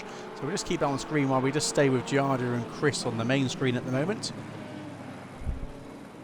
because again, I mean, it's just so much opportunity for overtaking right now. I mean, the racing so far has been absolutely epic. Guys, Hello. Up front, Locio is now a half of a second behind the leader Martinez, as that is hotted up again. I'm sure in a lap or two he'll be beating. Well, actually the gaps just went out again, but it was a lot. No, it's still pretty close. I think the timing and scoring is a little has been dropping a bit. So I am sort of keeping an eye on what's happening here at P1. I mean, my board right now is saying 8 temps between them, down to 7 temps at the moment. So we'll wait and see what happens. I mean, I know the tower is saying 9 temps to you guys, obviously watching the stream, but obviously from our relatives, it is a bit more closer. So we'll see what happens. At the moment, I mean, most of the action's happening here between sort of P15 down to P11. So Yes. a lot's going to happen here. So it looks like Gonzalez is pushing hard here, as he is side by side with Darren King. But he has gone quite wide there, but he has got the overtake here on Darren King as they come down to the bus stop chicane. So Gonzalez has taken the overtake there, so I'm just wondering if he's going to end up getting a track warning there, because he was out of track limits, but he was on the green stuff, so he might actually be all right. I think Blanchimont in particular is one of those tracks where it is a bit more lenient on track limits. Absolutely. Marcel Pierce-Pfister put the foul down a bit too hard, almost lost the back end then, but he managed to keep his composure as Darren King is now trying to put the pressure on and starts. Is he going to go too wide? No, he doesn't. He thinks twice and pulls back in behind Gonzalez as they come up through Radion. So, awesome That stuff. is amazing stuff. I have to say, I don't care what anyone says, this is the best track in the world. This is the best track in the world for racing. I mean, this is the golden combo, isn't it, guys? It's GT3 racing at Spa. It's the meme. It's what everybody says that everybody likes to go to. And maybe it is, but it's for good reason. Look at what's happening here. And Gonzalez, for me right now, I mean, he is the definition of persistence. He wanted to get by those guys, and he absolutely has pulled it off, and he did it cleanly. So good on him. Absolutely, yeah, amazing stuff. So again, guys, don't forget to obviously like and subscribe on YouTube, because we are streaming to both platforms, YouTube and Twitch. And don't forget to follow us on Twitch as well, please. Very much appreciated. And also, again, if you are Amazon Prime customers, you can subscribe to us for free. So if you do, that'd be lovely. Thank you. And also, if you will feel like cheering, don't forget to cheer us. That'd be much appreciated. Fabian has just mentioned as well something I picked up on the leaderboard, which is that Samir Ibrahimi has got past championship leader. That's interesting. Let me just run that back and see if we can capture that. P4 now. Unfortunately, that was just over 30 seconds before there, so he did get the overtake. Unfortunately, I don't think I'll be able to get back out of that. So yeah, that has put Samir up to P4, so that was some great racing. Unfortunately, we missed that one. And I also don't mean to interrupt again, but Luca Lossio is right on the back of David Martinez as we're coming into Eau Rouge. Luca Lossio has been catching the Aston Martin for the last few laps now, and he's definitely looking racy. He's going to have the slipstream coming out of Radion. Is he going to have the straight line speed over the Aston Martin? He should do, given the Mercedes is good in a straight line. He's going to have a look to the inside coming at the end of the Camel Straight, and he's going to go for it on the inside. He's taken it nicely, yeah, absolutely awesome stuff there. What a clean pass as well to get that done. Of course, Martinez gave him a little bit of room there to work, but still just a fantastic pass. You saw that coming. We mentioned it, 3 or 4 laps ago, well, actually longer than that ago, that the gap was coming down, and it was just such a clean pass. I wonder if a little bit of that is Martinez saying, okay, you caught me, I'll let you go, but I'll just duck back in your draft and see if I can't make the pass myself. Absolutely, yeah. So this is some awesome racing. I said, again, I mean, I'm guessing we're going to be looking at the next sort of 25, 30 minutes almost, I reckon, before we start to see our first sort of guys jumping in the pits for their tyre change or fuel. We'll see what happens. I don't know if people will be changing just going for a splash and dash, because we know tyres can last a couple hours. So yeah, it's going to be interesting. I mean, it all depends on the weather as well. I guess people want to be holding out for tyres if it's going to rain as well. So these vital seconds are going to really count when it comes to the pit strategies and what the weather actually does. So just jump back over to Jardo. Unfortunately, Jardo has managed to get the pass there. I don't know if I can be able to catch that quickly.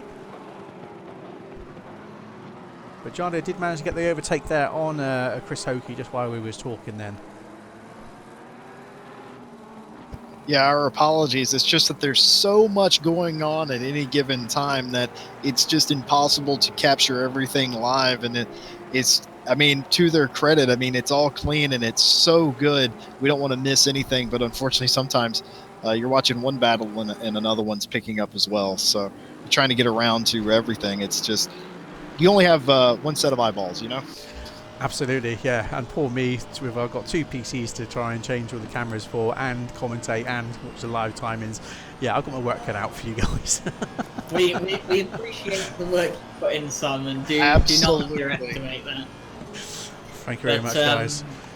So something just to mention now, as the lights of the car's definitely on now, is that we are coming into darkness soon.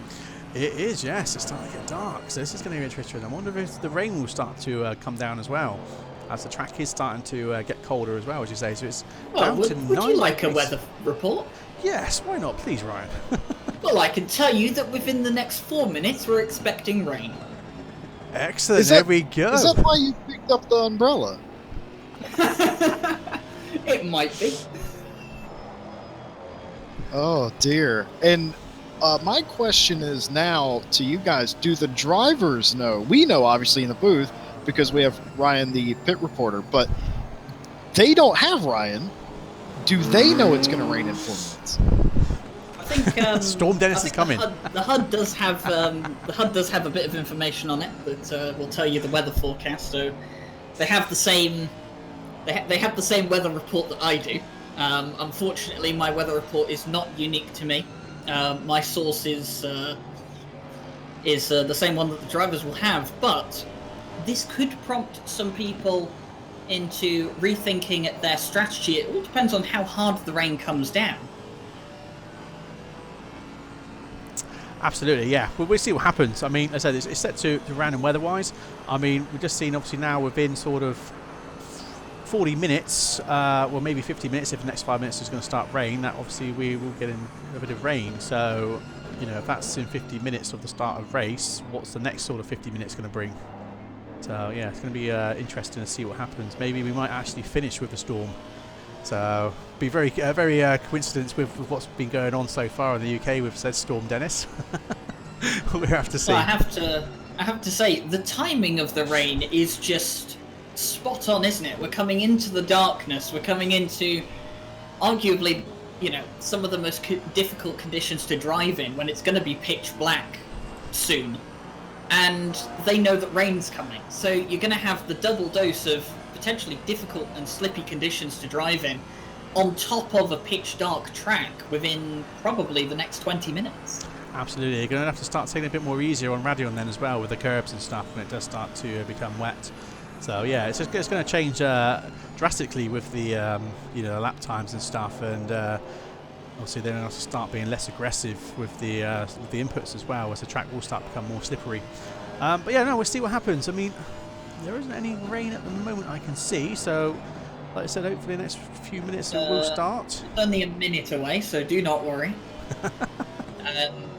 I will make sure that I'll make sure to have my hand firmly out the window at all times to tell you exactly when it arrives. But track temperature down to 9 degrees at the moment, and it's only going to get colder as we go further into the night and the rain starts to fall.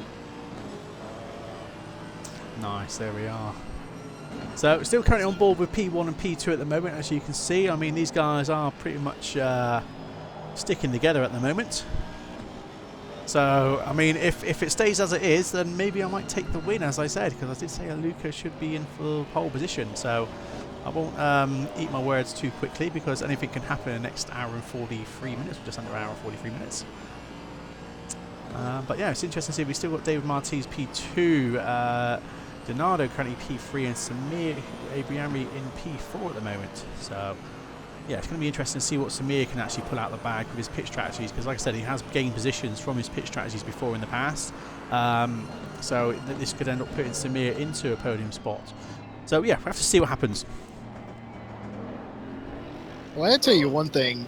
From my perspective, if I knew I was going to be in a race like this, I would have hoped by the time that it got dark that I would have settled everything. I would have my own piece of real estate by myself to race in. But looking at up and down the order at this moment, I don't think anybody has that. I think they're all in a battle right now, and of course now they know it's going to start to rain, and you're going to have to deal with whatever that brings, depending on how hard it rains and you're trying to race somebody and it's dark. And guys, it's Spa. It gets real dark around here. I was just about to say that Chris Hokie almost went for the overtake there on Jardia, but Jardia did sort of block him off there.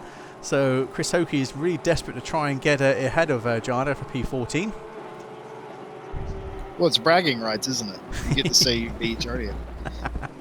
Absolutely. So, yeah, I mean, just as we say, we know Jardia is a very quick driver here, and he can keep his composure very well for the races. So we'll see what happens, what he can actually bring to the table. Because I mean, he did start P17, I believe, for the race. So, he's only getting 3 positions at the moment. But like I said, we have got some of the fastest guys currently in ACC still racing at the moment. So.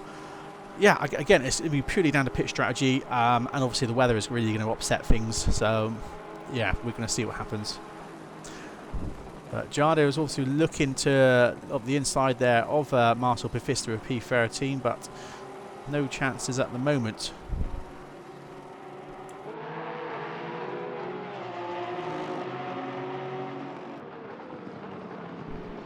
So guys, if you've got any questions, don't forget to post them in the chats. I can see both chat channels of YouTube and Twitch, so any questions, do put them there and we'll answer them where we can.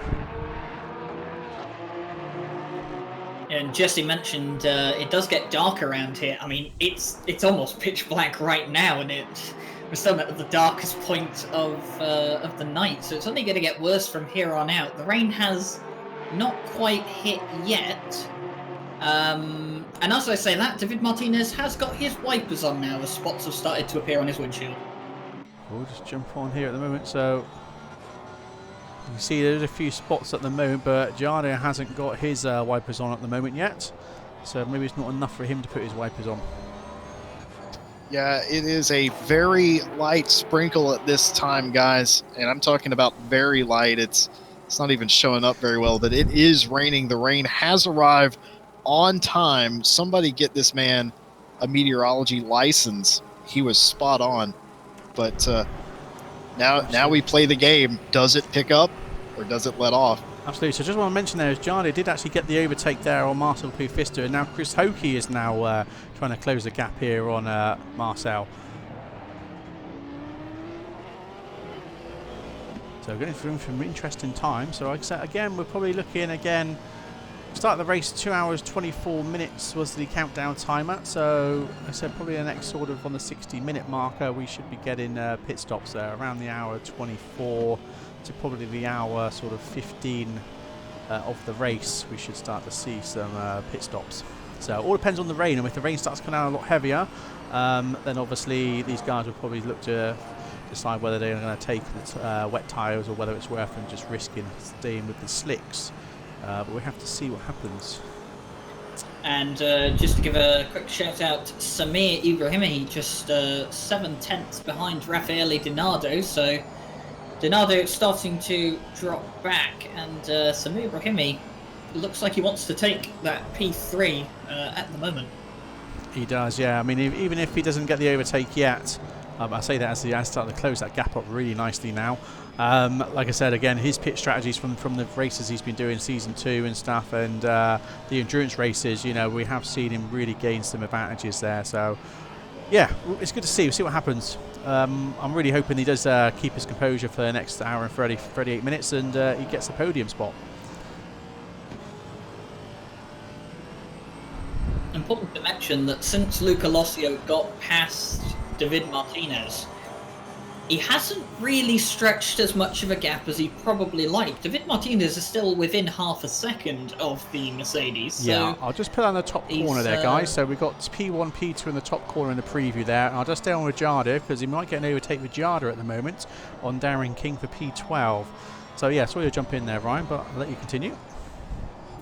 I was just going to say, you know, for David Martinez at the moment, as Jesse was alluding to earlier, Luca Lossio's got past him, but he's not going to let him get away. He's going to stick with him, and he's going to make sure that, well, if the ability to take that place back comes later on in the race, he's in a good position to do so. Yeah, absolutely.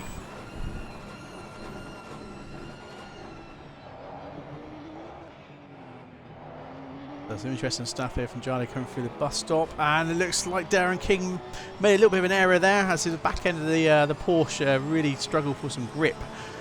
So this is going to be some vital seconds now that Jardy is going to gain, or vital attempts even. Yeah, once again, Darren King finds himself the conductor of a train he doesn't want to be on as we go through Eau Rouge here. It's going to get dicey. Well, actually, it probably won't. These guys are professionals, so they probably won't. They'll probably just sort it out amongst themselves in a very clean and timely fashion. But, you know, I like to spice it up. Absolutely, yeah. So, as I say, as the rain's going to start to come down more, the tracks are going to get more wet. The curbs are definitely going to be one to watch out for, so that maybe they're going to be a bit more... or be less risky on the curbs going through Radion. I can tell you the track conditions have dropped from fast to green, so the track is getting wetter, even though the rain isn't that heavy. It's very light, kind of just a sprinkle right now. But no, there's definitely having an effect on the track as the status of the track goes down. But the interesting point is going to be, you know, is the rain going to pick up enough to be significant, or are we just going to sit in this kind of area where it's damp but not wet enough for wet tyres? We'll have to see, won't we? Yeah, I didn't realize it could sprinkle here in Belgium. I thought it had to flat rain. I didn't realize we could have a light shower in this country. Absolutely. Well, we'll have to see what happens. I mean, it is coming down a lot harder now, so Jardy is right on the back end here of Darren King at the moment for P12. So we're on board top right at the moment with Jardy at bottom left with Darren King's rear, so will we get an overtake?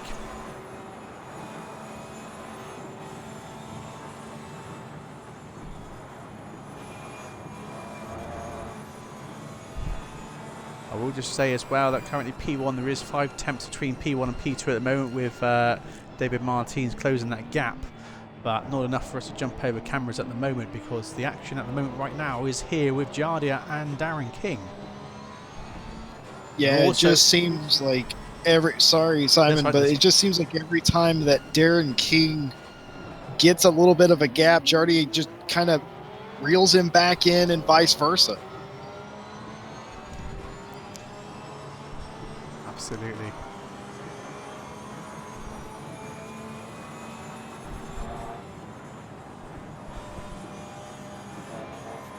See vital mistakes happening now with Darren King there.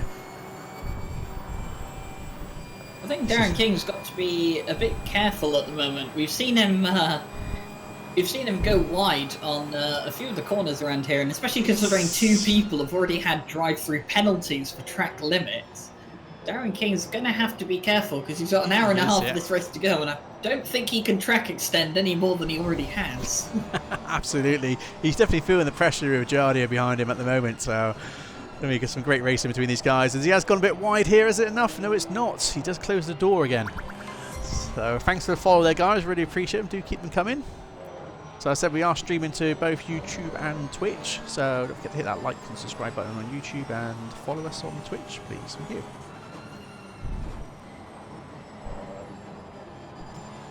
Yeah, it has to be...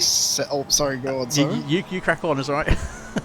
No, I was just going to say, to your guys' point about Darren King, the back end of that Porsche... Lucio's in the pit lane. I do not mean to interrupt, but our leader has gone in the pit lane. By all means. Now, that's interesting. That is really going to change things up now. We've been going in quite early. So, is he going to go in for a second pit then? Is that the case with Lucio?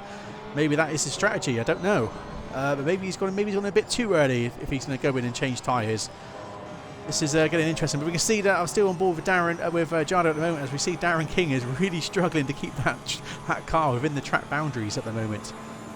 So, and Jardo is doing everything he can. I mean, Jardo's being more composed here compared to Darren. Darren is being very sort of aggressive with his inputs, trying to keep that car on the track. But also, he's obviously feeling that pressure and he's making those vital mistakes.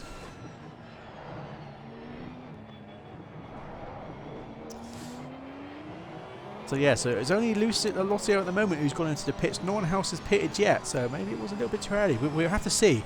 We'll see what happens. I'm watching his pit stop at the moment. Right now, he's only taken fuel. He has not taken tyres. The car did not get lifted off the ground for new tyres to be put on. Now this could get So, interesting. Luca Lossio has only taken fuel. Thing is, though, he's definitely going to have to go for another pit stop, because I don't think for an hour and 30 minutes is going to be enough for him to, unless he's going to fuel save. But Yeah, from calculations, with people saying even with fuel saving, you probably got about 80 minutes, depending on the car, or roughly around 80 minutes when you fuel save. So yeah, it's going to be interesting. I mean, if it does rain hard later on, then obviously, you know, he maybe he's done the right thing by just fueling now and then jumping in with wet tyres later on. Again, I guess everyone else is probably going for a one-stop strategy, but who knows? We'll see what happens. Yeah, and just an idea of how much a pit stop at Spa hurts you. Luca Lossio was leading the race. He's now down in 16th position due to that pit stop. Obviously, everyone else in front of him has to pit. But, actually, no, sorry, quite that. He's down to 17th. But yeah, that kind of just shows you how much time you can lose. That, you know, you can lose 16 places because of how close, you know, the field is in relative yeah. terms. So Chris Hokie is now on the back end of Marcel Pfister at the moment. So I don't know if we're going to get an overtake here. We'll have to see. But also Jardir is also on the back end of Darren King still. So I might have to jump between the two in a minute. So what I'll do is I'll just put on a small preview here between Darren King. So that's Darren King's rear with Giada at the moment. Headlights in the back in the distance. So they have just sort of spread out a bit, but we might get some action there shortly. So Jesse, you've obviously asked us for our opinion of, you know, how we would be thinking about this point in time. If you were in David Martinez's place at the moment, and you'd just seen the leader pit in front of you, obviously you don't know if he's taken new tyres, you know, obviously you know he's taken fuel, but you don't know if he's taken new tyres. What would your line of thinking be right now?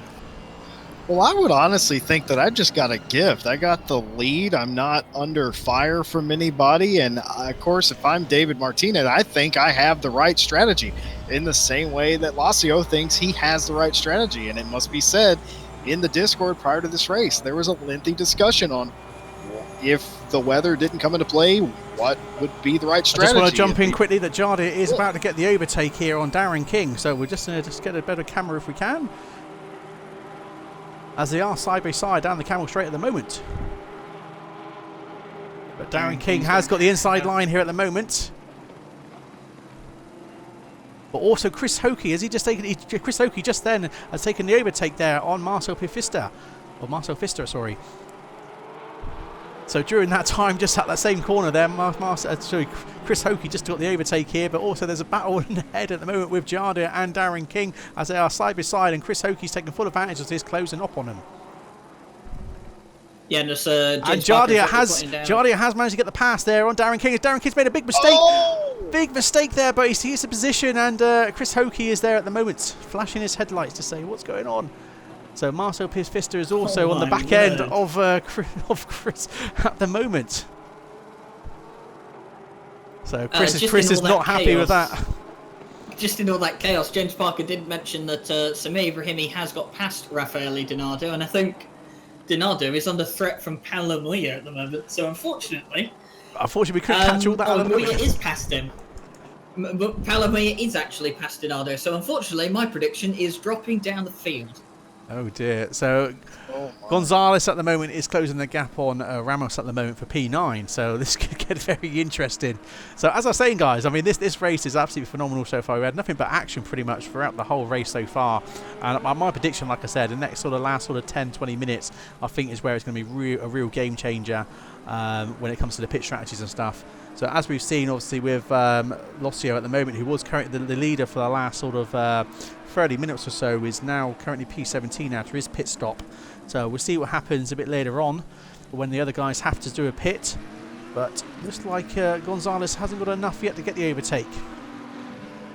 But he looks like he might get it side by side as they come down to La Rouge at the moment. We'll see what happens. He has got the pass. He's managed to get the pass there as he comes up through Radion. So some racing there. So yeah, Gonzalez does take P9 off of Ramos. I have to say, that McLaren is absolutely flying at the moment. I mean, credit to Francisco Gonzalez. He's the only McLaren in Tier 1. So, he's kind of out there on his own, and he hasn't had an amazing amount of good fortune this year. He's sitting 18th in the championship, with his best result of the season being 14th. So he's obviously 9th place at the moment. This is a great opportunity for him. He's driving really well. Absolutely, yeah. So great stuff.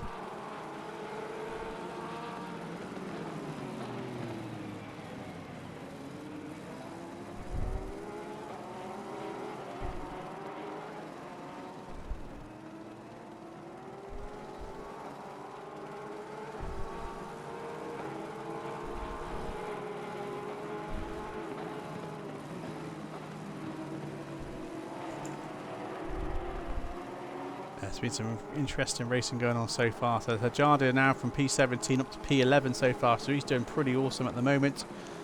I will just jump over to Samir, currently he's holding P2. So again, it's going to be pretty interesting. Probably the next sort of couple of laps, I think people will start to go in for the pit stop. But our current race leader at the moment is David Martins right now. So he is currently 3.6 seconds ahead of Samir at the moment.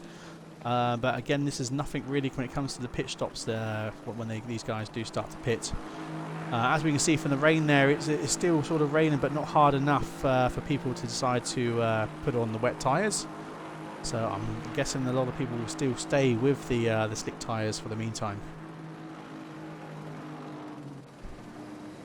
So yeah, Chris Hokie and Darren King were literally side by side then through the bus stop there, but Darren King does manage to keep hold of that position. Yeah, just to say on the weather a touch, it really does have to hammer down for wet tyres to, really be an option for you. We've kind of seen it, haven't we, in a few races already this season with Monza and Misano, where some people have gone out onto slicks when you would think to yourself, well, surely they've got to be out on wet tyres. But, sometimes the slicks still work. As long as there's no standing water out there, slick tyres can still do quite well. But David Martinez kind of just driving his own race at the moment, just kind of out here on his own, pacing himself rather well. Lap times are around 2:23 for the low 2:23s for the front runners right now. Yeah, awesome stuff at the moment. Guys, Chris Hoke just overtook Darren King in the most famous of spots down the Camel Straight. It was absolutely clean pass. I saw that coming for many laps. He finally got it done. And now he sets his eyes on Jardier. What can he do? Because certainly he's starting to walk the gap out a little bit, trying to get back to Jardier. This will be an interesting battle, I think, in a few laps' time. Absolutely. And also Marcel Pfister is also closing the gap here on Darren King as well. So, yeah, it's getting very interesting here. Darren King is still making big mistakes here, going quite wide.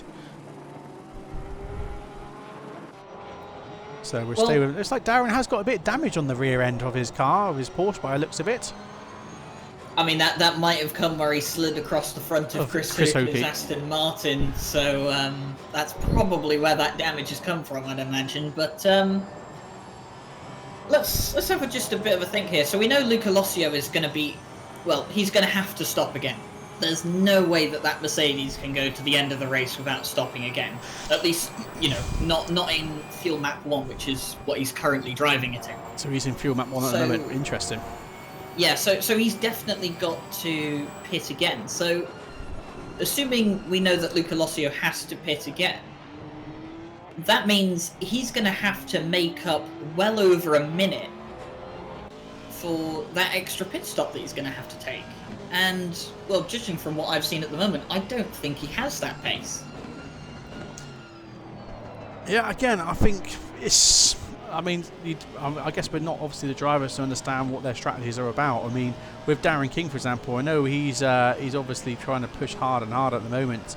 You know, and obviously it is cost him vital positions right now with the way he's driving. Again, you know, like I said, some people might only be purely just for one pit stop, and other people might be looking to do 2 pit stops for this race. I mean, this is purely down to, you know, their pit strategies and what they're expecting. I mean, because, you know, just like us, we don't know what the weather's going to bring in the next sort of hour and 20 minutes. You know, I mean, for all we know, the last sort of 10 minutes could be an absolute storm. You know, and then this is where Lossio could have ended up actually doing his pit strategy right, and then going in for the last minute to take some wet tyres. So who knows? I mean, at the moment it's still currently P17, and there's not really anyone else actually pitting yet, so everyone else is still sort of holding themselves out there. So I guess we're sort of almost an hour and 3 minutes into the race. So yeah, so it should be in the next sort of 5 or 6 minutes. We should look to get other people going into the pit stops to take their pits. Yeah, but something to watch out for now, Simon, is the fact that Samir Ibrahimi is on the back of David Martinez. So he is at the moment provisional second place.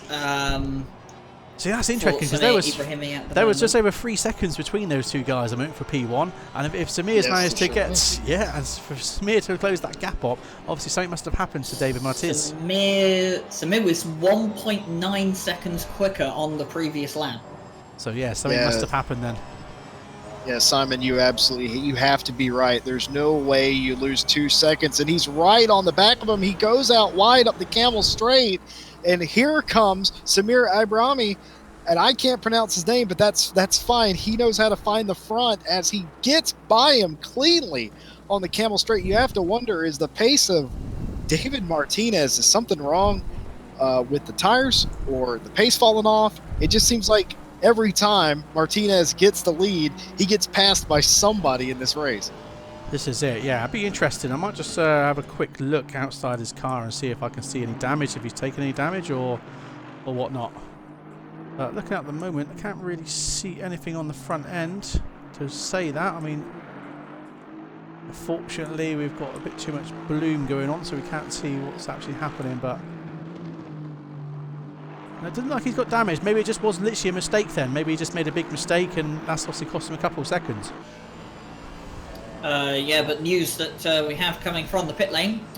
Jardier and Darren King both in the pit box at the moment. So 2 of the Porsches that we have here tonight in their respective pit boxes at the moment. I don't think either of them are taking tyres. No, they just seem to be getting fuel right now. So I guess they want to hold out for tyres, don't they? I think they want to wait and see if what the weather's going to bring, you know. So I'll keep the preview window open there for the pit, so we can see who comes into the pit in the top corner there. Oops, almost moved the mouse around.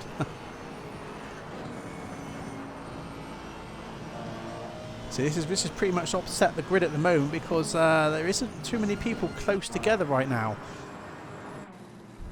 So this is where it's probably going to be a little bit quieter during this part of the race, but purely now it's going to be a lot of people going in for pit stops. So as you say, we've got David Martins in the pits right now. So our current leader is still Samir, who's yet to pit. We've got Jardier still in the pits and Darren King in the pits. And David Martinez obviously is now in the pit lane, so it's going to be interesting to see. I mean, surely he's just going to take fuel as well. I don't see tyre changes for anyone at this point in time. It's just not wet enough out there. No, that's it. So we can see that Darren King is coming out of the pits now. So, and Jardier is obviously joining as well. As you see, Jardier just about to join. Now, it's interesting. We have a minute to have a look here. It's an hour and 18 minutes or just under that left of the race now.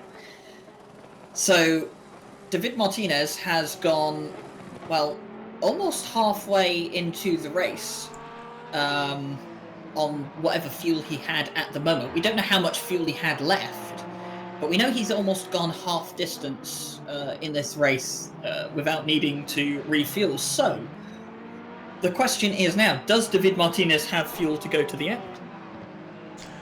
This is it. This is, yeah, very interesting. I mean, it's the same again with Luca Lossio. I mean, you know, he pitted very, very early. So has he got enough fuel to last the end? I mean, is he still currently running map 1? Because as we say, I mean, the Spa with the double pit lane, you know, it's a long old drive through that. You know, you lose so much time. Yeah, it's incredibly painful, and that's kind of what I mentioned about Luca Lossio. If Luca Lossio has to pit a second time, then he needs to show that he has got an immense amount of pace compared to everyone else to make up all that time he's going to lose when he pits a second time. Absolutely, yeah. So as we say, we're just on board with him at the moment. I mean, he said you know, about 15 minutes ago, he was the leader for the last 30 minutes, but he did pit very early compared to the rest of the guys. So still currently P12, so he's coming up the grid nicely. So it's just sort of a few more people. The problem. Yeah, go ahead. Sorry, just to say, the problem I have though is I've been watching his times. He's been setting high 22s on average, or 23 flats. But that's about the pace that the leaders were doing. So he's not really going any quicker. No, I mean, well, to be honest, I mean, his last lap time is this fastest out of everyone else at the moment. It's 2:22.89. You know, most of the guys in the 2:23s and 2:24s. So yeah, he is a lot quicker at the moment on his last lap. But we have to see what happens. Like I said, it's still. Sorry, I was just going to say he's going to have to make up. Well, to make up for his extra pit stop, he's going to have to be roughly 70 seconds quicker over the course of the whole race. But he's not lapping quick enough to make up 70 seconds for an extra pit stop. No, absolutely so. I mean, even if he goes half a second a lap quicker than, David Martinez or Samir Ibrahimi, nope. Over the course of a race, that's still not going to be enough time. This is it. Yeah, saying in the chat there, I mean, maybe someone can find out, see if he's posted anything in the driver stream in our Discord. Might be able to find out if Martins is streaming to then see what he's about. But yeah, I mean, at the moment, I said with obviously the pit strategies going on right now, the pit stops, I mean, it has sort of really mixed up the grid at the moment. No one's sort of fighting for positions right now, with the gaps, within sort of a second and 2 seconds between at the moment. So we're going to have to see what's going to happen here. So Christian Manu's in the pits, Steve Strello's still in the pits. We've got David Planio in the pits at the moment. We'll just pan the camera around. I don't think half the guys are. There's only one guy at this section of the pits at the moment. Yeah, obviously Christian Manu and Steve Strello. They went at the same time. Yeah, they're on their way out of pit lane at the moment. Of course, David Planiel well down the field because he had that drive-through penalty on lap 1. Yeah, so we'll stay with the race leader for a minute, Samir. So currently holding P1. So still yet to pit, so it'll be interesting to see when he pits. So he's going out for another lap still, so he isn't planning to pit yet. But I mean, at the moment, is the rain just still showing as it's going to be light, or is it actually going to get heavier? I mean, I can see it's only 10% rain, 10% wet at the moment, so it's not, it's not enough to change tyres or anything yet. I guess I don't know if it's going to become heavier over time, or who knows? The forecast has been the same since the rain started, I'm afraid. It doesn't look like it's going to get any heavier. The track temperature has maintained itself at about 7 degrees. Yeah, It's been about 7 degrees for a while now, and the track status is still green, so I don't think the track is getting any wetter. Absolutely. So Chris Hokie overtaking, who is that in the Audi? That's Ramos there. So it's Ramos, yeah. Yeah, Miguel Ramos. So that puts Chris Hokie up to P6. Raffaele Donardo in the pit lane. He's just pulling out of his pit box after some refueling. But we know that Samir Ibrahimi,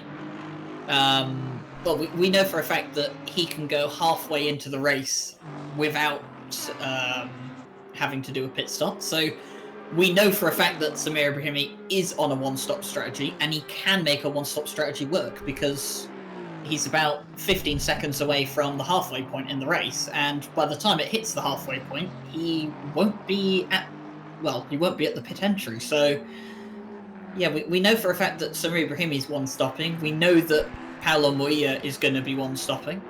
We know that Kevin Saklari is also going to be one-stopping. And the same goes for, the likes of Chris Uca, Miguel Ramos, Marcel Fista. Pretty much all of these guys seem to be one-stopping except for Luca Lossio.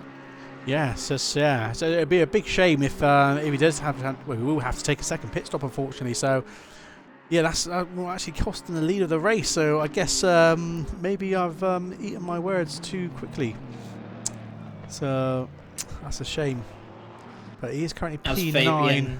Fabian would like to say the commentator's curse has definitely come back with a vengeance. So Samir Ibrahimi does now pit. He's in the pits now, you just see there, yeah. So the leader is now in the pits. So it looks like Miura has also followed Samir into the pits as well. So we just see that in the camera at the top. So we just jump over to Paul Costa at the moment. See where what he's going to do. I'd imagine we'll see Pau Costa and Kevin Saklari in this lap or next lap. Pau Costa does come into the pit lane on this lap. He does. Watching Kevin Saklari at the moment, I'd imagine he's going to do the same thing. If not, he might go out for just one more lap. He is going to stay out for another lap. So Kevin Saklari stays out for another lap. Interesting. So what about Chris Hokie? I'm guessing he might be having a different game plan. I'm sure he'll be sort of having the same sort of pit strategy as Samir.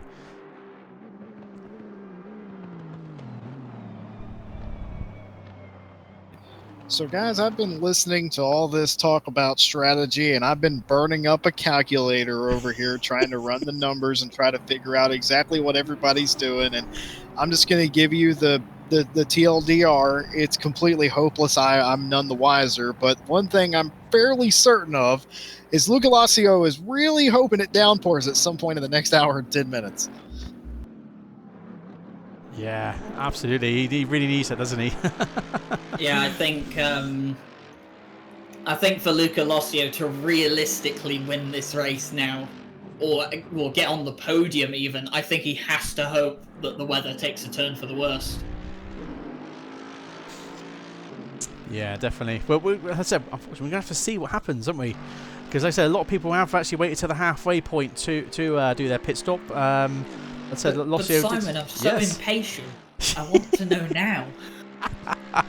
Absolutely. I think we all did, didn't we? We're all pretty excited to see what the outcome comes. But I guess we've got to wait for another 1 hour and 9 minutes until we actually see what happens. I'm just hoping for Lossio's sake that that everyone else does have to take a second pit stop because of weather. But who knows? So I said a lot of the guys now have taken their pit stops now, so things will start to change.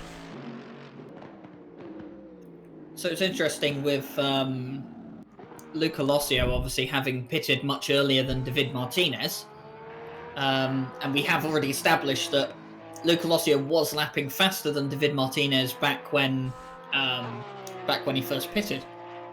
So the gap at the moment is it hovering about 9 seconds, is it? The gap between Lossio and Martinez. So Luca Lossio's gained quite a bit of time on David Martinez after pitting earlier. But like we said before, it's nowhere near enough time at the moment. What's with the lightsaber on top of the Mercedes? On Lossio's car. That's what someone's basically saying. Well, I think we've seen it before. I'm pretty sure in it was in the real life Spa 24 Hour. I remember seeing. Has anyone got the Star Wars theme? I don't play that. We'll get copyright strikes. Yeah. Sorry, guys. The stream's being killed off because we just played Star Wars theme. Just to let you know, by the way, Miguel Ramos has been given a stop and go penalty for speeding in the pit lane. That's going to cost him dearly because he was P7. Yep, go ahead. Can I just say that a stop-go penalty of 30 seconds in this pit lane, you're going to go down a lap. Yes, it's a lot of time, isn't it? A lot of time lost. Oh, and this pit lane is so long. Well, you could argue, and you'd be right, that it's 2 pit lanes that you have to drive down, and plus a time penalty. Oh my goodness. Absolutely.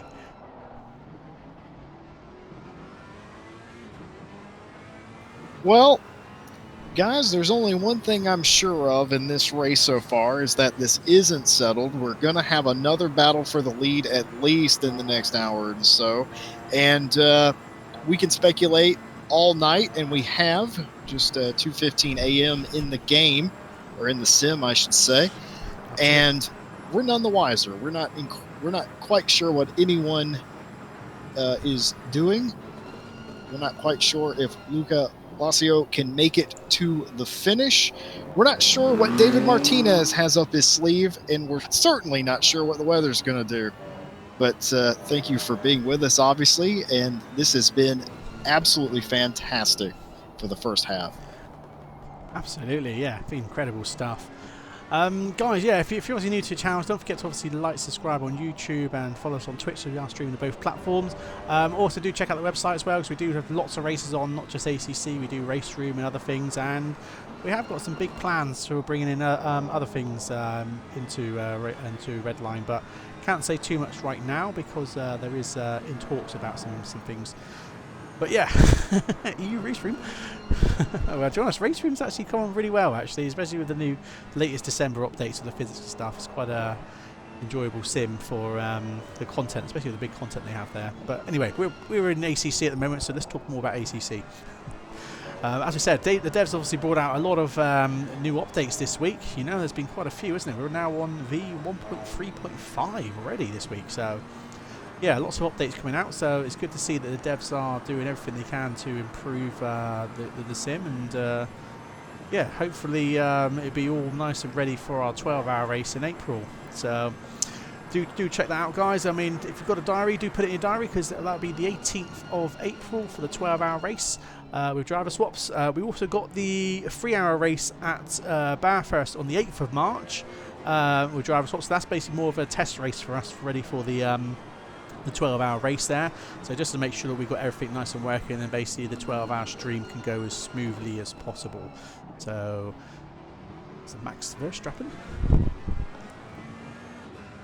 So yeah, they have just done such a magnificent job with ACC, haven't they? I mean, what it has evolved into, and the constant updates, and the track-by-track BOP, and all these little things that just make it special. And especially with RLM, it makes it even more special in this scenario. We get to sit here and talk about races exactly like this.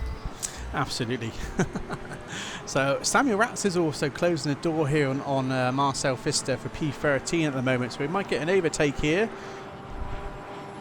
as he is flashing his lights. We'll see what happens, but not enough to distract Marcel at the moment. We're coming down to the bus stop now, but it is literally down to who can put the power on first. It looks like Samuel Ratz does get a better exit, but he is quite wide.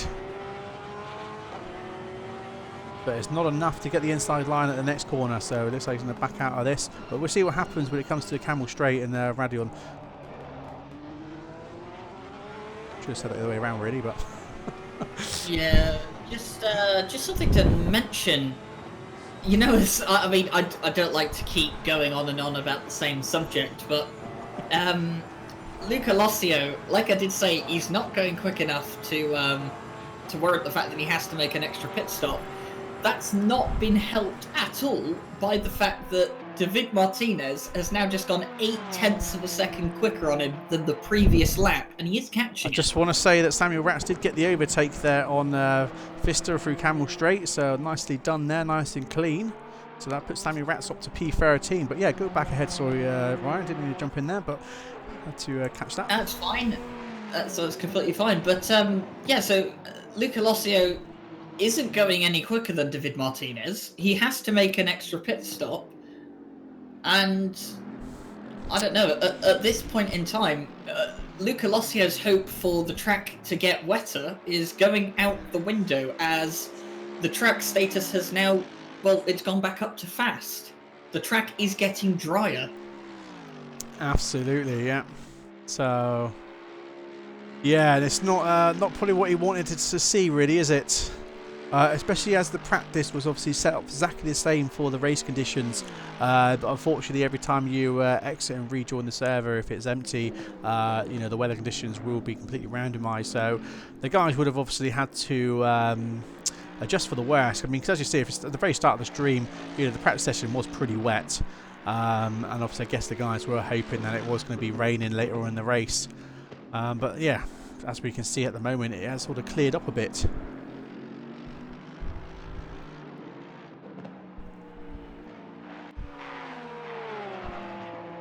So at the moment, the closest guys between each other at the moment are between Marcel Pfister and Samuel Ratz at the moment. But like I said, unfortunately, once we start to get a few more another pit stop, well, even if you do get another pit stop, I guess we'd have to see what happens. What's the conditions saying at the moment? Is it still rain for the next sort of 15 minutes? Yeah, rain is still forecast, but it's not the really way the spinning, is it? I'll just check. I'll just jump on board. But yeah, no, it's still raining on the screen. We have got Vista's wiper on at the moment in his car, so that is still spinning, but not enough for. Yeah, it's definitely still forecast to rain a bit more. But like I said, the track is getting drier, so what that kind of says to me is that it's definitely not going in the favour of Luca Lossio. Especially not with the pace of David Martinez at the moment. He is flying in that Aston Martin. Yeah, he's currently I'll just maybe to jump David Martinez for the minute. So yeah, he's currently at 2:20.7. So he has. I'm just looking at down the times at the moment. So yeah, he has got the fastest lap of the last lap. But Murillo is currently P4, also at a lap time of 2:20.7. But that's a 6.0 compared to a 0.9. So I say that as David Martinez has just gone a fast lap again with a 2:20.65. So we definitely see that obviously the track has definitely drying up because times are getting quicker here. So Samir Abrahami is just on a quicker lap there as well with a 2:20.68 as well, same as David Martinez basically. Murillo has also done a lap time of 2:20.5. So there's literally a tenth between these guys at the moment on the last lap time.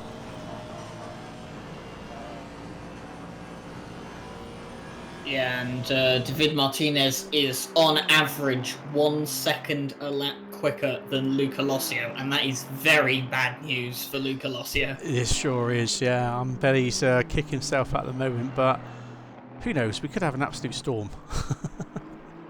I guess everyone's praying for that, I guess, for him. So, I mean, I guess he's still taking map 1 at the moment, is he?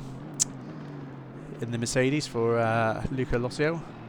Yes, he is. He is still on map 1. So he's definitely going to have to pit around the sort of half an hour mark, isn't he? Or the half an hour of the race. Yeah, I think that's going to cost him big time, isn't it? Looking at the times at the moment.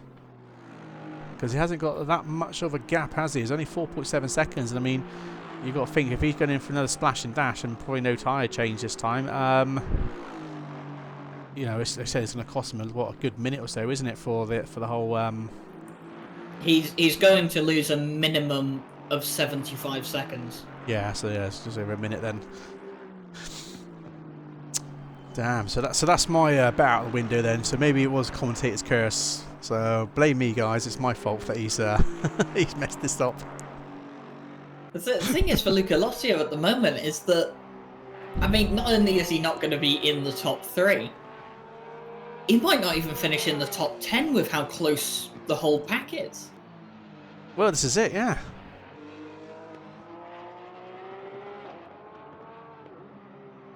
So, I mean, at the moment, everyone's pretty much spread out because of the pit strategies. Fortunately, there's no battles on at the moment, but like again, I mean, we see this so much when we have sort of endurance races that, it's usually sort of the last sort of 10-20 minutes, unless something drastic really happens, that you really start to get some awesome battles going on. But I mean, at the moment, everyone's pretty composed. I mean, because the weather's obviously, like I said, just clearing up a bit more. So I'm sure if it did absolutely hammer it down, then obviously this would really be a big game changer.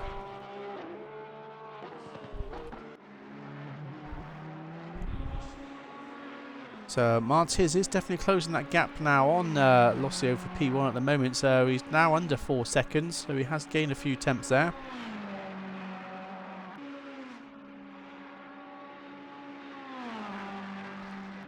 You missed what Lossio did. So basically, Lossio actually pitted within about the 50-minute mark, wasn't it? Roughly about 50 minutes into the race he pitted. So he pitted quite early compared to everyone else, where everyone else sort of pitted around the halfway mark, about the 72-minute mark. So because of that, he's having to pit again for a two-stop strategy. So I guess what he was hoping for, that is the rain was going to come down hard.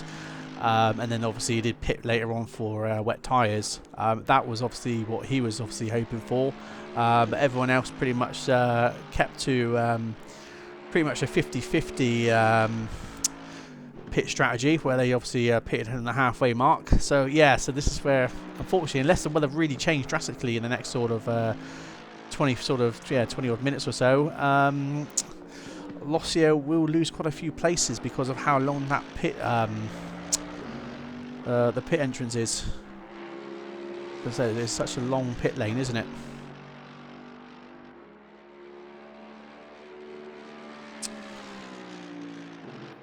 Yeah, it's definitely not looking good for him, and it's getting even worse as every lap goes on, because David Martinez is just closing him down. So I think David Martinez at the moment, he's sitting pretty confident. He knows, well, I'm pretty sure he knows that Lossio has to pit again. And I'm pretty sure David Martinez is going to the end of the race now. Do one of you guys want to answer that question in the YouTube chat there from Adrian regarding the engine maps? Because obviously different cars have a different way around, don't they? I believe, unless they fix that.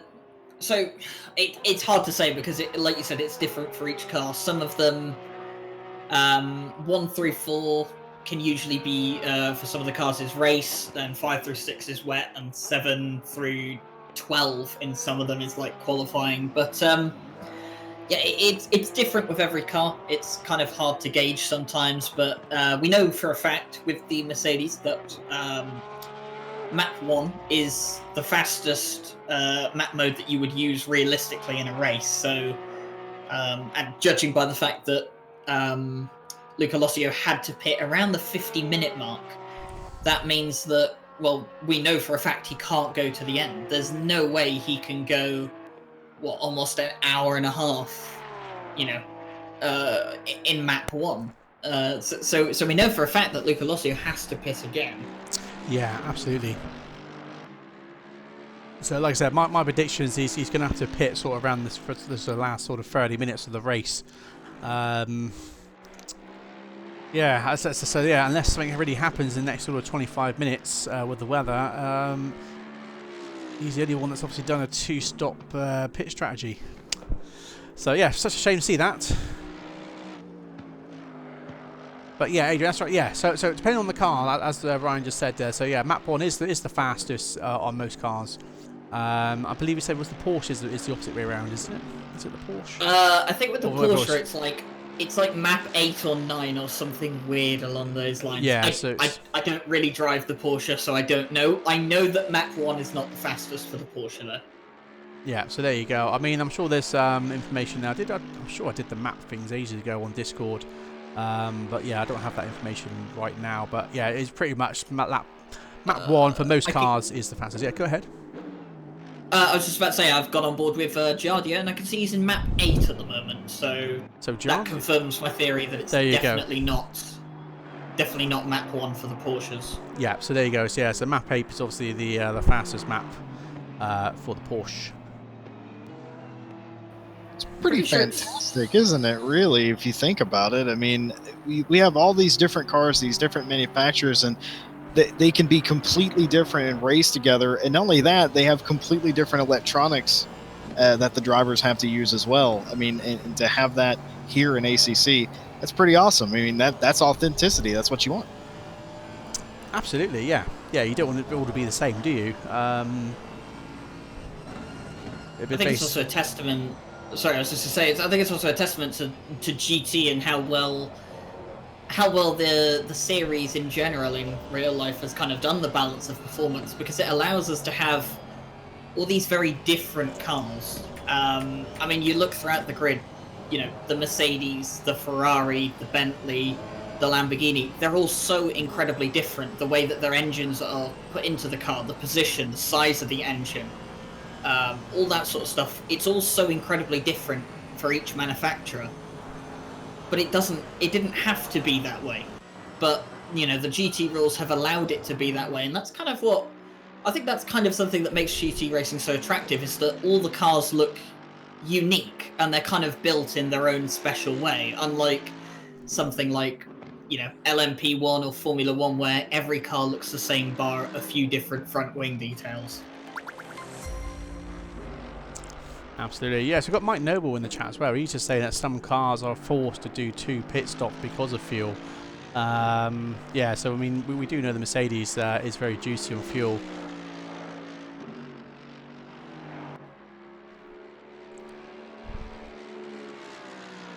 So yeah, thanks for the follow there, guys. Really appreciate that. David Martinez, sorry, just to cut in there. David Martinez, just under 3 seconds behind Luca Lossio now. He's got him in his sights. But go ahead, just. No, you're quite all right. I was just going to comment something similar, that Samir in 3rd place is actually catching Martinez down. And I think 4th place, Mura is also catching ever so slightly as well. Guys, I think at the end of this race, it's going to be like we didn't run 2 hours at all. Absolutely. Like I said, I mean, this always seems to happen in our endurance races. You know, the last sort of 20 minutes of the race becomes very exciting. But as we're saying, we are starting to get people starting to close gaps up now. So we've got Samuel Ratt starting to close a gap up on Darren King for P12 at the moment. I also see that Chris Hokie is within 6/10 of Marcel Pfister for P14. So, yeah, we've got a couple of interesting things materialising in the moment. So we'll keep an eye on that for the next couple of laps, and obviously while that happens on, I'm sure we'll have some more action happening as well. But like you said, the timing is coming down for P1 at the moment, because he was about 4.4 seconds ahead of P2. He's now down to under 3 seconds. I'm saying this, but my leaderboard is all over the place at the moment on my broadcasting tool. It's now saying 2.5. I'll wait till it updates on the tower for you guys. But it looks like Samuel Ratz is going to get the overtake here. And he does. Samuel Ratz does get the overtake here through the bus stop. So nicely done. I think coming towards... I definitely think coming towards the last 20 minutes or so of this race, I think it's going to be a 3-way battle between Martinez, Samir Ibrahimi and Paulo Moya. They're all on very similar pace, but as Jesse mentioned, Samir is quicker than Martinez, but Paulo Moya is ever so slightly quicker than Samir Ibrahimi as well, so I think coming towards the end of this race, these 3 are going to bunch up together. Absolutely, yeah, it could be in for an interesting battle ahead of us. So I'll just bring us on there with, so we've got top right at the moment with on board with Chris Hokie, who's starting to close the gap there at the bottom left at the rear of Marcel Pfister, as they might get an overtake by the looks of it. We will just take the a different camera, so it looks like Chris Hokie has got the inside line, and he gets the overtake there done nicely, nice and clean there for Chris Hokie, which obviously gives him P13, I believe. P14, I think. I don't know, wait till the sector time jumps up.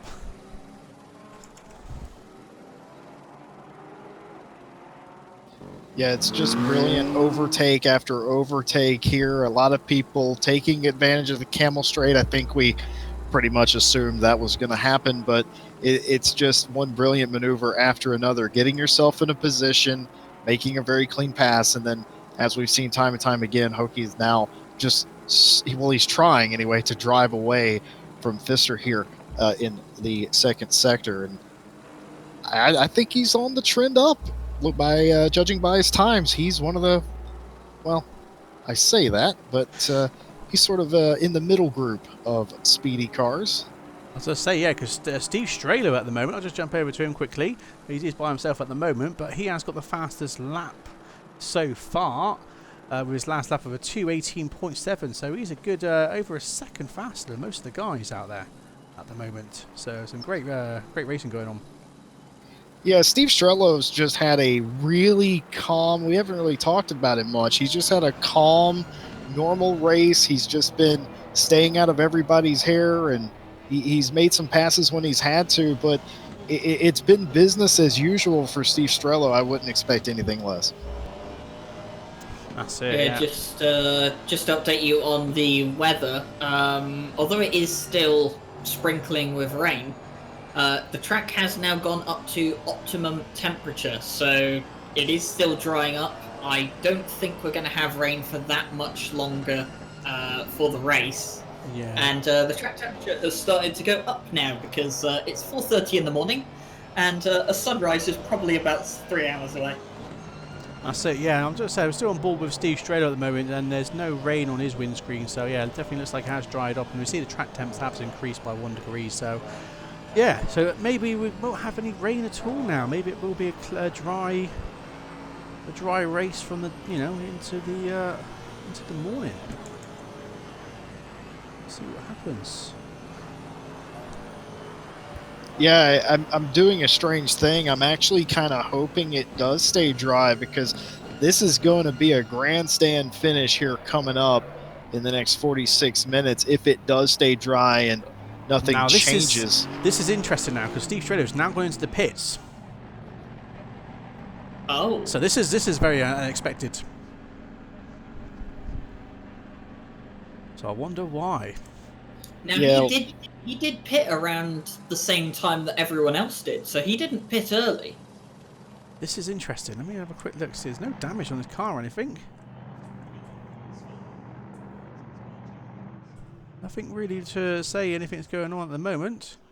No, it's kind of like Jesse mentioned. He's had a fairly quiet race. He hasn't really been involved with anyone.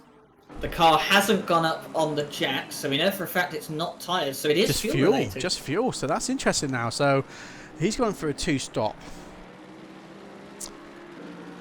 Makes you wonder how many other people will be going for a second stop as well. Well, race drivers are race drivers. If they were predictable, they'd probably be accountants. So, yeah, I mean, it goes to show us we can speculate.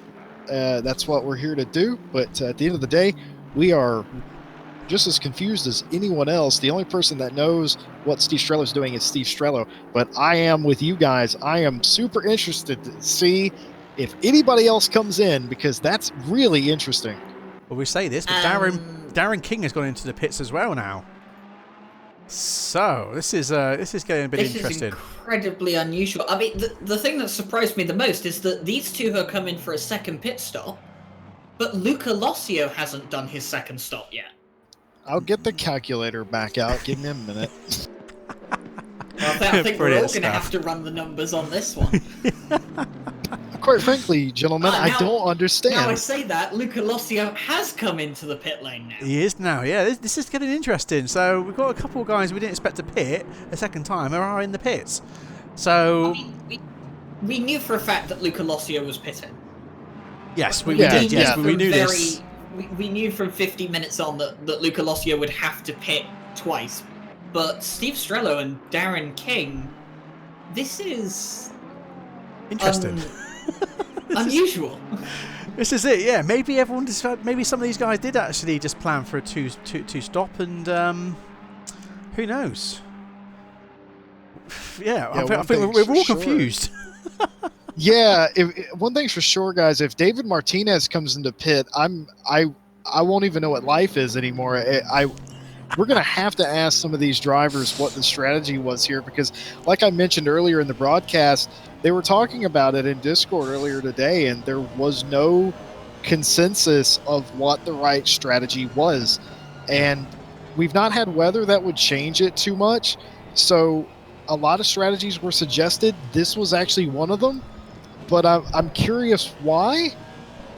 I don't know. I get the feeling that I think at any other track, a two-stop is viable.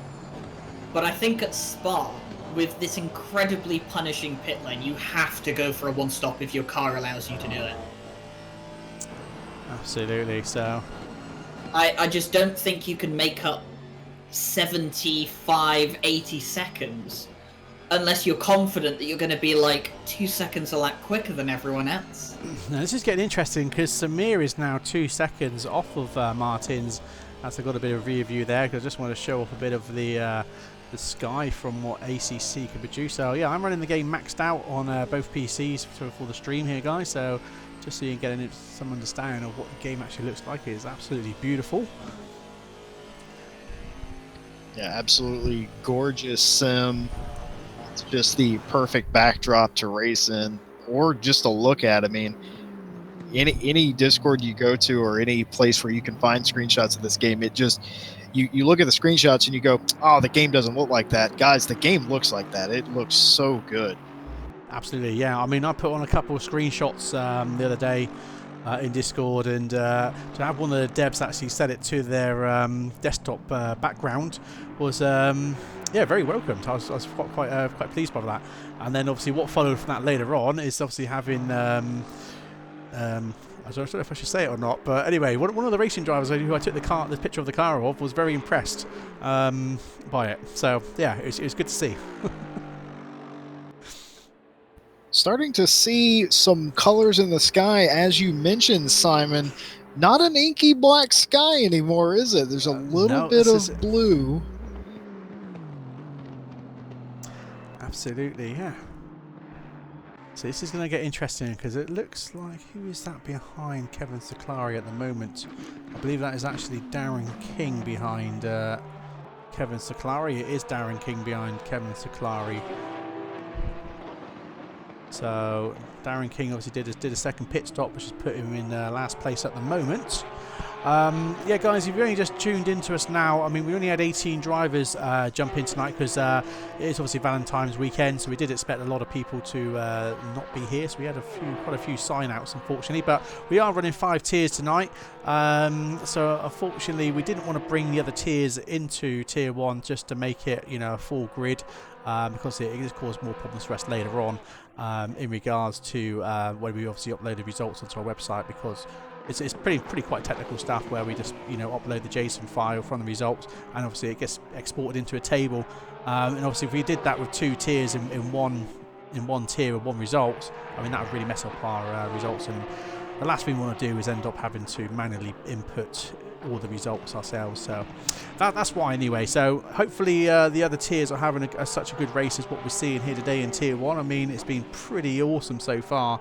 Yeah, I mean, it's been a very clean race, very lots of action right across the grid so far, right across the you know, the past sort of I'd say almost 2 hours, not almost 2 hours yet, but an hour and 45 minutes at least. Yes, it's been pretty awesome. So I'm guessing it's going to be even more interesting as we come to the last sort of 20 minutes or 10 minutes of the race to see if anyone else does go in for a pit stop. Because if they do go in for a second pit stop, then this is going to get very interesting. Because as we say, Luca Lossio, who's currently P12 now, he was very early into his pit stop. He has done a second pit stop, which is, and again, literally about an hour ago, he was the leader for a good sort of half an hour of the race, which has now put him down to P12 because of the second pit stop. So if everyone else in front of him pits again, he could still well be the race leader. So we just have to see what happens. But looking at the weather, I mean, is it spitting again? Is it me, or is it actually spitting again from the cameras?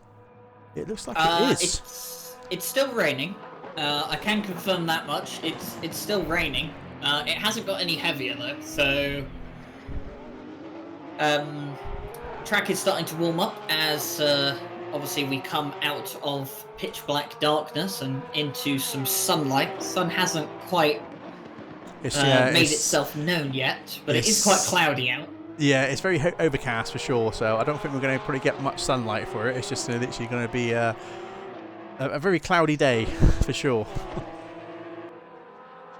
So we'll just see how Samir's doing. But Samir's now lost a bit of time. He was nearly 2 seconds behind David Martins, but maybe he made a slight mistake. He's now down to just over 3.1 seconds off of P1 at the moment. So, but it means it's good to still see that Samir has obviously managed to get himself into the podium spots at the moment. And looking at Mira at the moment, he is about 5.5 seconds off of Samir. So, gentlemen, regarding the Yes. pit stops that Steve Strello and Darren King had, Yes. I don't want to suggest that they filled the car with the incorrect amount of fuel. But is it potentially he possible? doesn't want to suggest, but he will suggest. I'll be that guy. I will be that guy for the sake of the stream and anyone's curiosity. Is it possible that 2 drivers on the grid underfueled the car by mistake? I wouldn't like to say. Well, Ryan, I gotta say, I've seen it before. It's not that uncommon. I mean, sometimes you have such a small window of time because you have to mess with your MFD and all that stuff, and you have to get everything right. And it's incredibly possible that they just didn't pack it full of fuel, and they decided, well, I'm not going to run the fuel out. I will pit halfway through a run, which would have been about halfway when they pitted into a run. So, is it possible? Yes. Do I also think that somebody may be trying 2 stops? Yes. But it's a good question.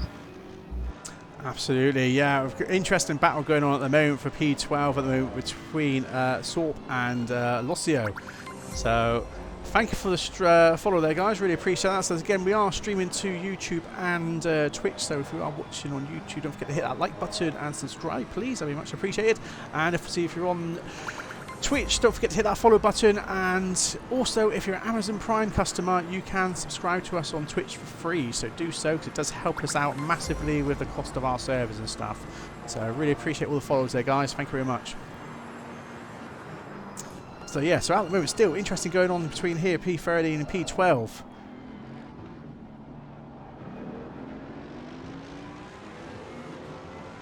I feel like, lads, that Jardier is thinking about passing Rats on this lap as they go up Bar Rouge at the moment. That'll be for the P9 position. That's going to be Ferrari, or Porsche on Ferrari, I should say.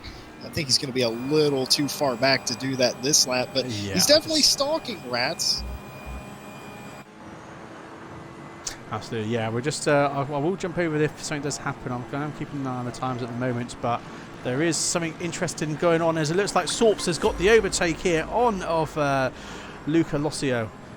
So, awesome overtake there. It's not something that Locio wanted to see this late on into the race. As they are side by side, it is Locio. He is. It's a little bit of contact, a little bit of love tap there, but Locio has managed to gain that position back. I wouldn't say that was really unfair, as they was too wide at that point. So I say that is fair game at that point there. So we've also got Marcel Pfister also joining this group now as well. So getting very interesting here between these guys. I'm just looking at Samuel Ratz at the moment. It looks like the gap has increased there at the moment between Jardier and Samuel Ratz, so we won't jump over to them yet. But also, there is something that looks like it might be materialising between with Gonzalez in P8 and Kevin Sclary P9, so we might have to jump over to that as well. So yeah, as I was saying, predictions, it looks like we are going to be in for an interesting battle right near the end of the race.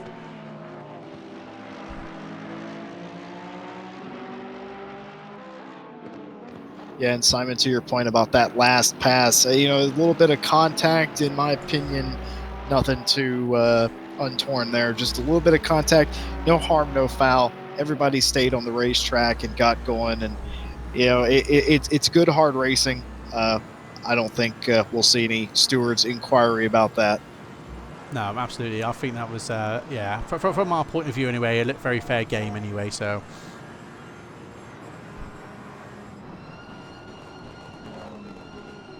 But we might be on for a battle again, because like I said, we've got a freeway battle going on at the moment with Sorps and Marcel Pfister behind as well. So this could be a very interesting, maybe get a double overtake here for Marcel if Sorps puts the pressure on Locio. We'll see what happens, but it still looks like Locio is still holding the lead still of these guys at the moment. So yeah, again, thanks for the follow there, guys, and subscribing. Really appreciate that.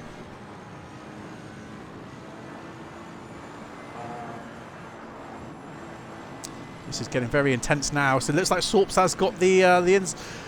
He is side by side right now. So are we going to get another overtake here? This is going to get very interesting. Is it going to be another deja vu? But this time it's the other way around because the Ferrari's on the outside and Mercedes on the inside. So Lossio does manage to hold this nicely there, so nice and composed at the moment. A little bit twitchy, but looks like he's lost the position to the Ferrari. There was a little bit of contact which sent Lossio off the track, which has now lost him 2 positions, as I was saying earlier on. So Marcel Pfister has managed to gain a position there as well. So 2 positions lost to Lossio. So that's a bit of a shame. Go ahead. I don't mean to interrupt, but Jardy has just been in the pits for fuel. Right, okay, this is getting very interesting now, okay. And, I don't know anymore. On top of that, Darren King has a drive-through penalty for track limits, so I did say he was getting away with a few track limit extensions, and he's now been given a penalty. Interesting, so we just see that Jardy is coming out of the pits now, so this is getting very interesting. Thanks again for the follows there, guys, really appreciate it. So it looks like we get 1 second. We are getting an overtake here right now. So it looks like Chris Manu has managed to get an overtake off of Paul Costa there for P5. Was that? Happening. No, that was actually sorry. That was Donardo. Sorry, Donardo. We managed to get the overtake on Donardo. So that's what I'm saying. This is getting absolutely epic.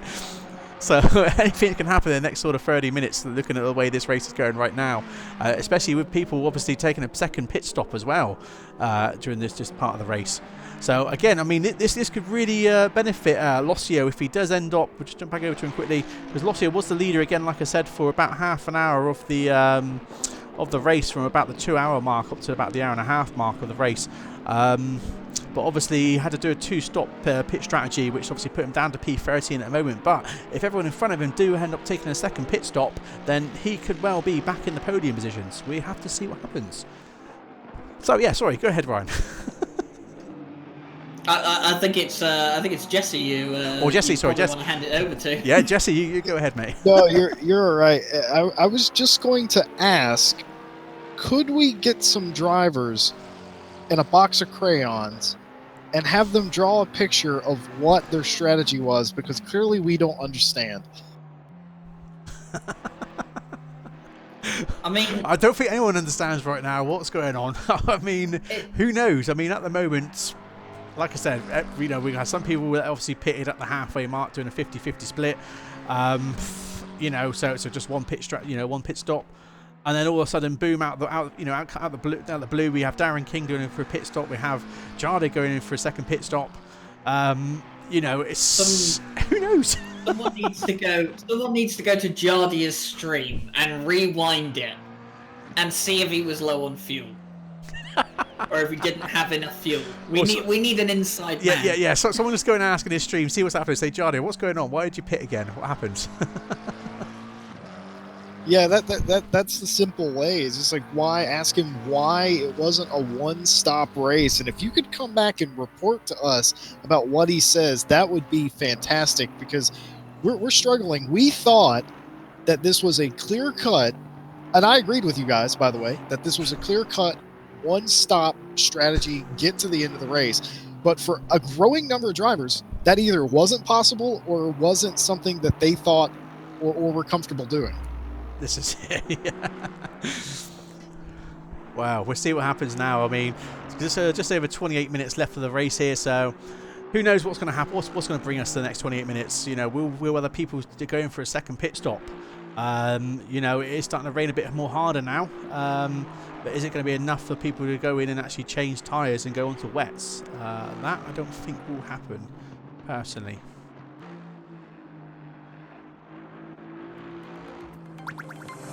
So thanks for the follow there, guys. Sebastian, so these conditions, if similar to Tier 2 servers. I'm guessing, yeah, I mean, we obviously set up the servers, or the practice server, with the exact conditions that the race is going to be. If it's set to random weather, then, who knows. But obviously with the 5 tiers, as we found out with over the last sort of few races, each tier has had different weather. You know, some had rain in the qualifying where other people had dry, you know, and then they question why they had faster lap times compared to tier 1 drivers, and it's just like, well, you had a dry qualifying, they had a wet one. You know, yeah, so yeah, it's just goes to show that it isn't just purely set that once we set the server up that every lobby that we run from, you know, from tier 1 to 5 will have the same weather conditions in regards to how, you know, how it comes about, whether it rains to start with and then dries. You know, like I said, it's so random with ACC, which is great, because then, you know, everyone has a completely different race, you know, across the 5 tiers that we've got in Season 2 right now. I think it was, I think I remember seeing people talking in the Discord after the Brands Hatch race specifically, how different the weather was by tier. I remember that at Brands Hatch, in Tier 1, it was all dry until the last 10 minutes of the race where it started to rain. I think Tier 2 was raining for the whole race. I believe Tier 3 started dry, went wet, and then ended dry. I think Tier 4 was completely dry, and I don't know about Tier 5, but I know that Brands Hatch had quite an extensive range of weather conditions per tier, which was quite amusing to see. But yeah, so obviously we don't know what's happened in the other 4 tiers going tonight. We only know what's been happening in Tier 1, but I can imagine there's probably been some brilliant racing in some of the other tiers as well. Absolutely, I expect so. I mean, like I said, unfortunately, it was Valentine's weekend. You know, we did move the weight. We did actually set up Season 2 with this race to start on a Saturday rather than Friday, Valentine's night, in the hope that obviously more people would be able to attend. But unfortunately, we did have about 11 sign-outs of our drivers from Tier 1. You know, because obviously they may have, you know, decided they didn't want to race tonight, or they, you know, the missus decided to tell them no, or they want a night in together and watch a movie or something. Who knows? But yeah, I mean, at the moment, I mean, still, we had 18 drivers racing today. I mean, we still got 17, so we've only lost 1 so far out of the duration. We've almost at the 2-hour mark of the race, so as I said, 2 hours, 24 minutes was the length of this race.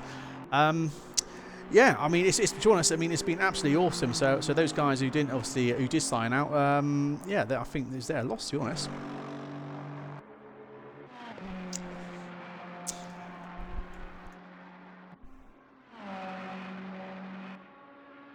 So I'm guessing the weather's still the same then, Ryan. I take it nothing's going to change now. It's just literally going to say rain still. Yeah, it's still light rain at the moment. Not wet enough to change the track. We're up to 10 degrees track temperature, but that's mainly due to the time of day now. It's 7 in the morning. So, but yeah, the track's not getting any wetter at the moment. So yeah, it seems like, well, should we say, the chance to switch to wet tyres looks ever more unlikely now. Yeah, I mean, unless something really drastically changes, you know, maybe a thunderstorm might happen, who knows. But I mean, look at the way the sky's looking at the moment, I can't see that happening in the next 24 minutes.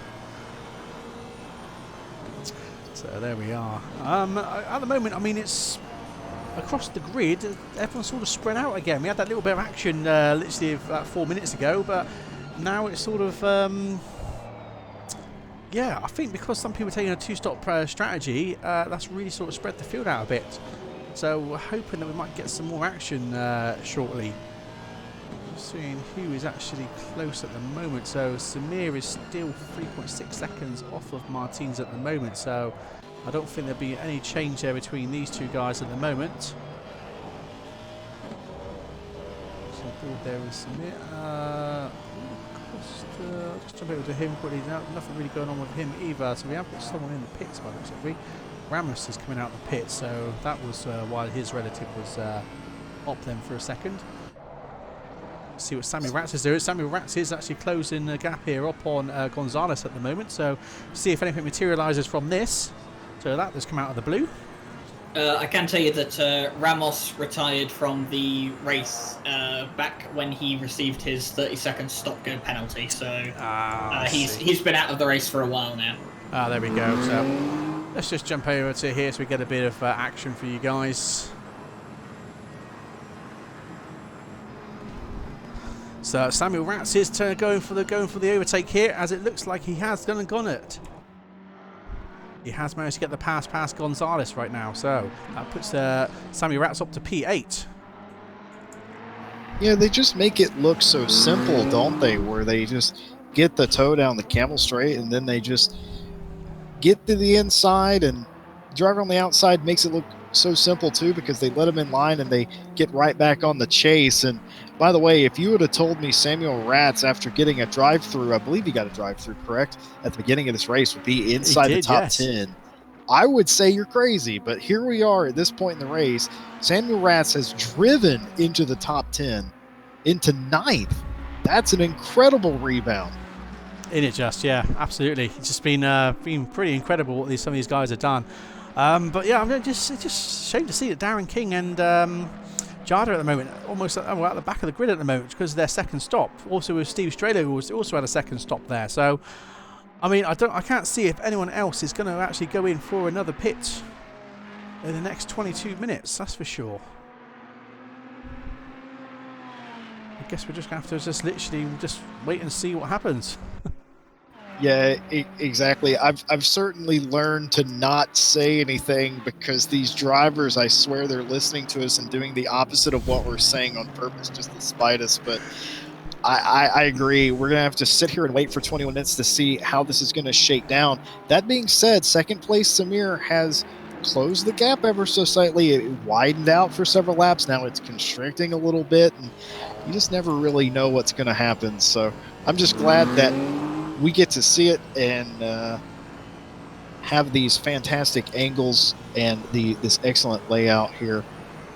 Absolutely. I just wonder what's going to happen here in the late race. You know something must. Well, this is it. I mean, at the moment, on board with Steve Strado, as he is closing the gap now on Lossio for P13. So this is becoming very interesting now.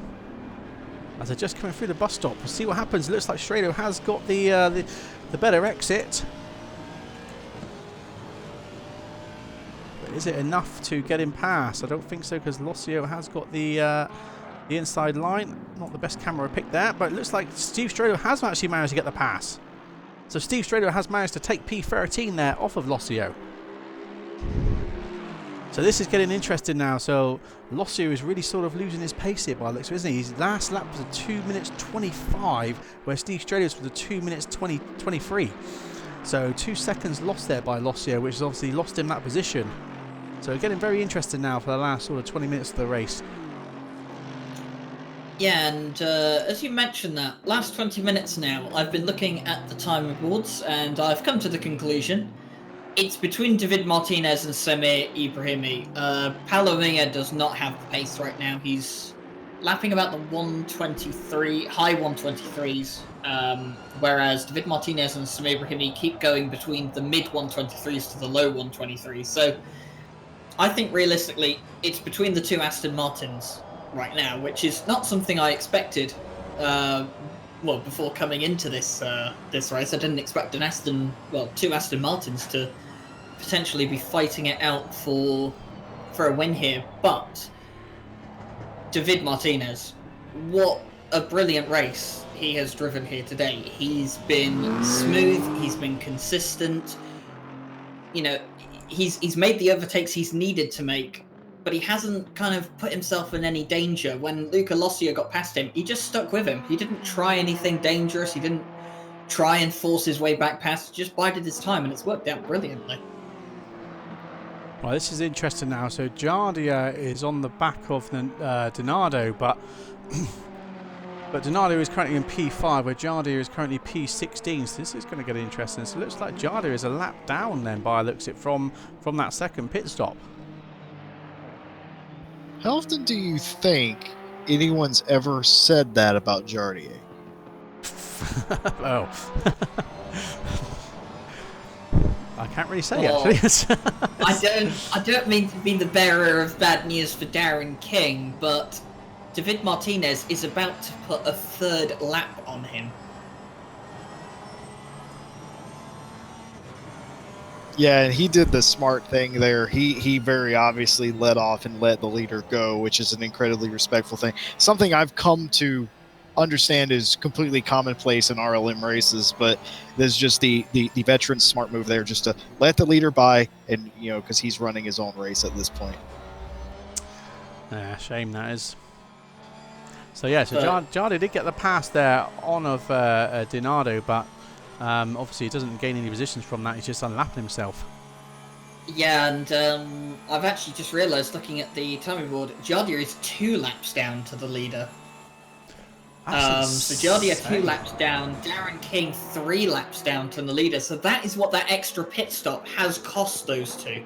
That's a lot of time they've lost there, isn't it? For a Darren King had a drive-through penalty to serve on top of that, but the extra pit stops they've served have dealt them a massive blow. And Jardia 2 laps down. Do you think anyone's ever said that before about Jardia? No. Well, no, because I mean, to be honest, he's had a pretty good race though. So it's you know, it's not like anything's happened. It's just literally that second pit stop that's cost him so much time. So yeah, I mean, this is going to get very interesting when we do the 3-hour race. And well, I mean, the 3-hour race at Bathurst is on the 8th of March. But obviously that's with teams of up to 3 drivers. So I guess a lot of people are going to be pitting every sort of hour. For the driver swaps there, but more for the 12-hour race where we're going to be more sort of like this, left open for strategies.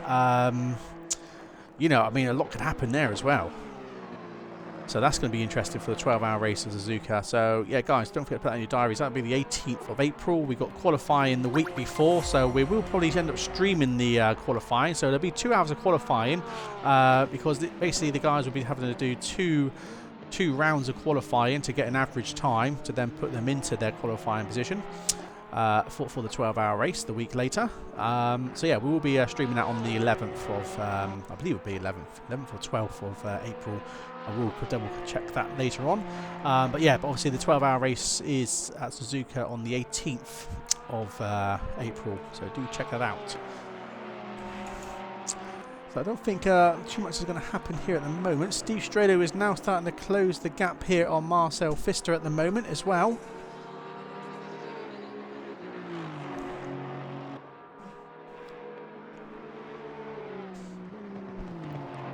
So Steve Strado has started to get some pace out of his car lately. He's pretty much lapping pretty good now to his 2:23.1 at the moment. So can't see anyone else close enough to his time at the moment. I think the next fastest lap on the last lap was a 2:23.5 set by the leader. Yeah, that's remarkable, isn't it? I mean, you have to wonder if he wouldn't have had to make, or we assume he had to make, that second stop if he would have been on a one-stop strategy or something of the like. Where would he be? Probably up in the top 5 somewhere at this point. But that's the thing about Steve Strello. Again, I talked earlier about him just kind of going about his way, and he's very quiet about it. He's made a couple of really nice passes, but he's just kind of running his own race, and he's about to overtake Pfister here, you would assume. This is it. This is what I said. Unfortunately for him, obviously taking a second pit stop has obviously cost him a lot of positions here now. But, you know, he is starting to make up some positions from this. I mean, whether it be enough to get him into the top 10, probably not, because it looks like Sorp is probably got 9 seconds ahead. So yeah, he's got a lot of catching to try and even get 11th by the looks to it in the next sort of 14 minutes.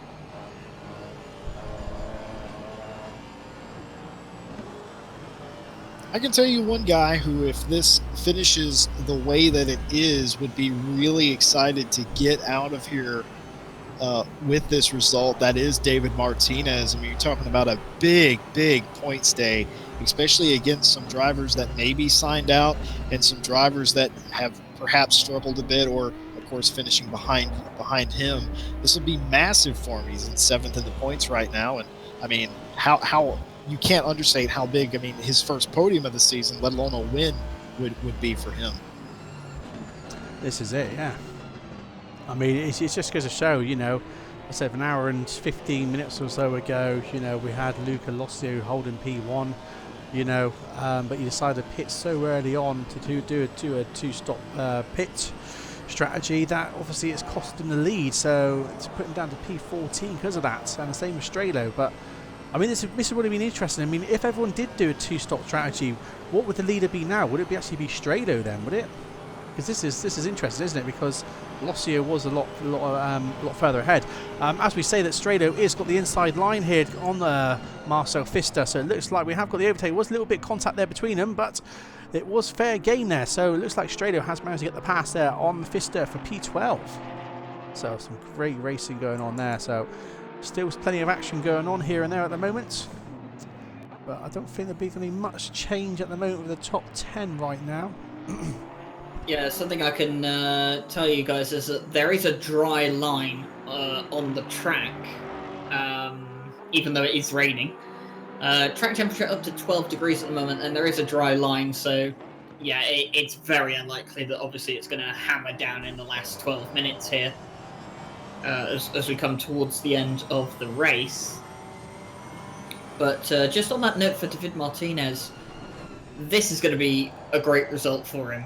You know, whether he wins the race or not, you know, absolutely, a top 2 finish is going to be brilliant for his championship effort right now, especially with so many people around him not showing up tonight. Yeah, very true, very true. So, yeah, guys, again, if you're obviously new to the channel, don't forget there's subscriptions in the post of Twitch and YouTube there, so you can come and join our Discord. We've got just over 2,600 members now in our Discord, so we're growing very fast, very quickly. Yeah, it'd be great to obviously have you guys part of the community. So not just ACC we race here, we do Race Room and original Assetto Corsa and R Factor 2. There is Dirt Rally 2 at the moment as well, so I'll probably look to set up another championship in that in the next sort of couple of weeks if there is more interest in that. But also there was obviously other plans for other things as well. So we've obviously got Autumn Blister 2 coming out some point in the next month or so. So we'll see what happens there. Very excited for that. Yeah, so we might jump on that as well. So see what happens with that. So that'll be quite interesting. So we've got a very interesting year for sim racing at the moment. As well as obviously next-gen consoles due at the end of the year, so hopefully we might see ACC coming onto the consoles as well, which might bring more players, and obviously we're expanding into that market for the console players. So obviously that's just me obviously saying these things. Obviously that's not what the devs are telling us, so don't obviously take that too too seriously. But I mean, I'm guessing that's what they will do. I mean, there was that trailer. Kind of teaser trailer that got revealed. It was around Christmas time, wasn't it? From Kunos that said, you know, it kind of showed all the updates they'd brought in 2019, and it teased the Intercontinental DLC, which is now out. Yes. But they said for the next year or so they were going to keep doing more and more and more, and you know, the kind of way that they marketed it. And the way they put the video together, a lot of people have been saying, could we expect to see stuff like British GT, the American GT Challenge, the Asian GT Challenge, maybe even GT4 cars to come potentially at some point. So ACC's in a good spot right now, and it's only going to get better. We don't know what is planned exactly for the future, but we know that it's going to be exciting. Absolutely, yeah. I mean, it's definitely the limelight of sim racing at the moment, ACC. So. Yeah, I mean, like as I say from my review, it's one of the best GT3 sims out there at the moment. You know, it's pretty much leagues ahead of anything else out there right now. I mean, just the terms of everything they've done to this game. You know, the amount of data they've got from the teams. You know, yeah, I mean, just the amount of work they put into this game is just phenomenal. And like I said, with every update that's coming out, it's just making it more and more fantastic. So if you haven't got the game yet, guys, just go and buy it. I mean, it is worth every penny. I mean, Kunos sell their stuff so cheaply. I mean, even the DLC is too cheap, realistically. I mean, when you compare it to, you know, Race Room or iRacing and stuff like that, I mean, you know, it's an absolute bargain, especially if you can get yourselves into a league like this and race, you know, where you can have some great races, then, you know, it's money well spent, that's for sure. It's also kind of important to mention as well, I mean, it's because it's the officially licensed game of the GT Challenge series, it's got SRO's backing as well, and it's not very often that an official organizer of a series has the backing of a sim, so, you know, it's definitely something to keep an eye on, because this space is going to be interesting within the next year or This is it. I was just going to say as well, Samir did close that gap up to 2 seconds now, but he just had a little bit of the back end kicking out a bit there as he come up past the bus stop, which has lost him a couple of attempts. But this could get very interesting for the next 8 minutes. I mean, we could see the battle here for P1. So David Martin's just in front there, as you see, in the other Aston. So it's good to see we've got 2 Astons here at the top here. We're followed by 3 Ferraris. So yeah, it's going to be fun. Yeah, 3 Aston Martins and 3 Ferraris in the top 6. So we definitely know which manufacturer is being the benefit of the Tier 1 race tonight. Kevin Scolari, P7, hasn't really had that good of a race. Started P4, he's just gone down, hasn't he, throughout the race here today. And if it wasn't for the fact that Luca Lossio had to do a second pit stop, he would be 8th place right now.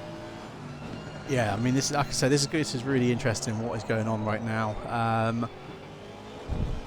I don't think anyone else is going to go for a second pit stop. So unfortunately, Steve Strelo, Jada, and Darren King, all decided to go for a second pit stop, as well as Lossio. It's unfortunate they obviously planned that because obviously in the day, I mean, no one knew what the weather was really going to be like. I mean, I said we set up the practice servers for the conditions, and every time you would join and exit that, the practice server, I mean, the weather will change. So then, if there's going to be rain, then obviously you're going to have to put a setup ready for rain just in case. I mean, but as we've seen today, I mean, practice was raining, qualifying was dry, and obviously the race, we just had a little bit of small spells of rain here and there, wasn't it? So it hasn't been too bad. So there we are. So yes, I mean, our guys will be taking part in the 2020 esports as well in ACC. So we've got Samir, who's one of our esports drivers. He did pretty well last year. So yeah, we've got quite a few guys that will be attending for that this year. So good to see. I mean, hopefully we'll see some action here between Samir and David Martins, as he is definitely closing the gap up now. So he has brought it up to 5 tenths. This isn't over yet, is it? Exactly, yeah. 6 minutes to go. Is it enough, though, to get the pressure on and actually get the overtake? This could be very interesting right now for P1 spot. So as long as Samir keeps his composure and doesn't make any vital mistakes now, I mean, then he could end up putting this, taking this lead. So we'll stay with him for a minute, because is there another overtake there? I just want to jump over to put Samuel Ratz. So Samuel Ratz is going on for an overtake here with Kevin Scolari. Is it going to happen? Not yet, I don't think. I know that Ferrari looks has like got it might be. so much grip. That Ferrari has so much more grip than the Porsche through the middle part of the corner. Kevin Scolari is going to keep it though at the moment, but I think that Ferrari is going to get past sooner or later. Absolutely. So also to take note is P14 and P30 in the moment with David Planio and Lossio at the moment. There might be an overtake there, so I might have to jump on board with them in a minute. So again, looks like we're gonna get a lot of action. David Planiel's right in the back of Lossio. Lossio had gone wide. I will just try and get the other camera up shortly, so I will bring up Lossio quickly on the other camera for you guys, because obviously we might get some action here with 2 cars having a good battle. So I'll tell you what, I might just put that on the second camera as well. So there you go. So we've got 2 battles brewing here at the last sort of just under 5 minutes left of the race. So as I was saying, we're going to get plenty of action. So yeah, this is not over yet. How is it possible that these Redline Motorsports races always come down to the final minutes? Folks, before we went live tonight, we were talking about it in private, about how these always seem to come down to the final few minutes, and Simon assured me it would. It's almost like he's throwing the race on purpose, though he isn't. This is spectacular stuff you're seeing. And just a bit of housekeeping, you can add Francisco Gonzalez to the list of 2 stoppers. He had to come in and make a second stop. As it looks like Samuel Ratz is getting the overtake on Kevin Scolari for P7, as he's just done it there. So awesome stuff. We'll just stay with him at the moment, because obviously Kevin Scolari is not going to take that too lightly. But wow, great stuff at the moment. So we'll keep the bottom screen up as well, because there might be something going on between those 2 guys still at the moment, with Lossio and David Piano for P13. But yeah, awesome stuff. And also at the moment, Samir is about... David Martinez is in the pit lane. What? Yeah, he's absolutely right. David Martinez has come in for a second pit stop here. We didn't think, is it possible that they're not making as much fuel as we think they're supposed to? Is that a possibility, guys? could well be. I mean, this is a game changer. Who would have expected that? Literally just 3 minutes left of the race. So that's giving Samir P1 there. Wow. Samir Brahimi's won this race. I mean, he just has to bring it home. Christian Manu's in the pit lane as well. Oh my God! So that has to be it. That has to be it. No, who said this was going to be exciting for the last 3 minutes of the race? This is absolutely incredible. So now we've got Manu in the pits now. So that's going to put Donado up to P4. This is going to get very interesting now. I'm glad I only do these every 2 weeks. It takes 2 weeks to get my heart rate down. This is incredible stuff we got going on here. How is it possible that every time you guys put on a race, this happens? This is brilliant stuff. Tell us about it. Yeah. I mean, we obviously only thank the drivers that are obviously taking part in these races, to make it what it is. It's just, absolutely incredible. So again, we're going to jump back over to David Piano at the moment. Planio, sorry, who's right on the arse end of Luca Lossio right now. It's just absolutely crazy. Guys, if Samir Barimi comes in and pits this time by, I'm gonna lose it. I don't know what life is anymore. Last lap pit stop.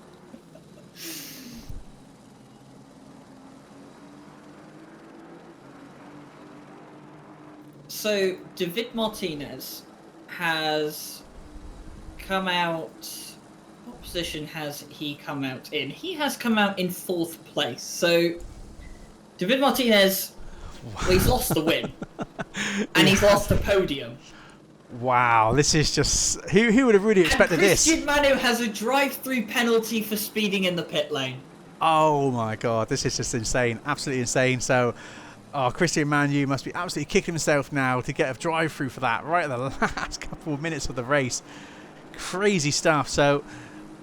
it looks like we've got one more lap to go then, but it looks like the leader is on the last lap, so we will keep Samir on the top screen there for you guys, and we'll keep the action going on the bottom left screen. So, sorry, the bottom right even, so the top left's bottom right. Guys, I'm reading chat here, and I'm getting a lot of comments that they're speculating that some of the drivers killed the tires in this stint, and that's why they had to pit again. They just did not have tire. That's an interesting call. I guess if they just went for just a splash and dash and didn't go for tyres, maybe that is the problem, you see. It could well be that. Who knows? I guess we'll find out when we have a chat with the guys later on after the race to find out what actually happened. I don't know, though, because when you change tyres, obviously tyres is a 30-second stop. They were not stopped for 30 seconds. So how is it possible that they're burning so much fuel? I mean, unless they've got miscalculations on how much fuel they use per lap and they haven't saved enough fuel, that's the only thing I can think of. Perhaps, I mean, you might be onto something. Perhaps that's it. And guys, not to get lost in this, Samir obviously on the last lap as time expires. Mura in 2nd place after running in the top 5 most of the race, but just kind of on his own. The championship leader is likely to get a podium here. It's like happy birthday when Martinez fitted, isn't it? I mean, it's crazy. Yeah, absolutely, yeah. And my call for the winner today, who is not going to win, but Raffaele Donado, who did start dropping through the field like a rock after the first few laps, he's going to be on the podium. Just fantastic. Just incredible ending to this race. Simon, Ryan, you called it when we started that you had to watch it through because you just didn't know what was going to happen, and man, were you guys right. Thank you very much, Jesse. Really appreciate it. Yeah, no, I mean, yeah. I mean, just to say, these endurance races we've been doing so far, I mean, it's always seems to be the last sort of 10 minutes or so of the race just really change things up. So anyway, we're just on with Samir at the moment at the top as he's just gone over the finish line and he has taken the lead there. So taken pole there for Samir. So well done, Samir. We'll just jump over to Muriel at the moment, who is currently P2. I don't think anything's going to happen with the battle at the bottom right at the moment, but we will see. But Muriel is just about to come over the finish line. So Muriel takes P2 there. So thanks for following there, guys. Really appreciate it. And don't forget to hit that like button and subscribe if you're watching on YouTube, and also follow us on Twitch. That'd be much appreciated. So yeah, so there we go. So Murit has just managed to take P2. Donadio is not far off now to take P3.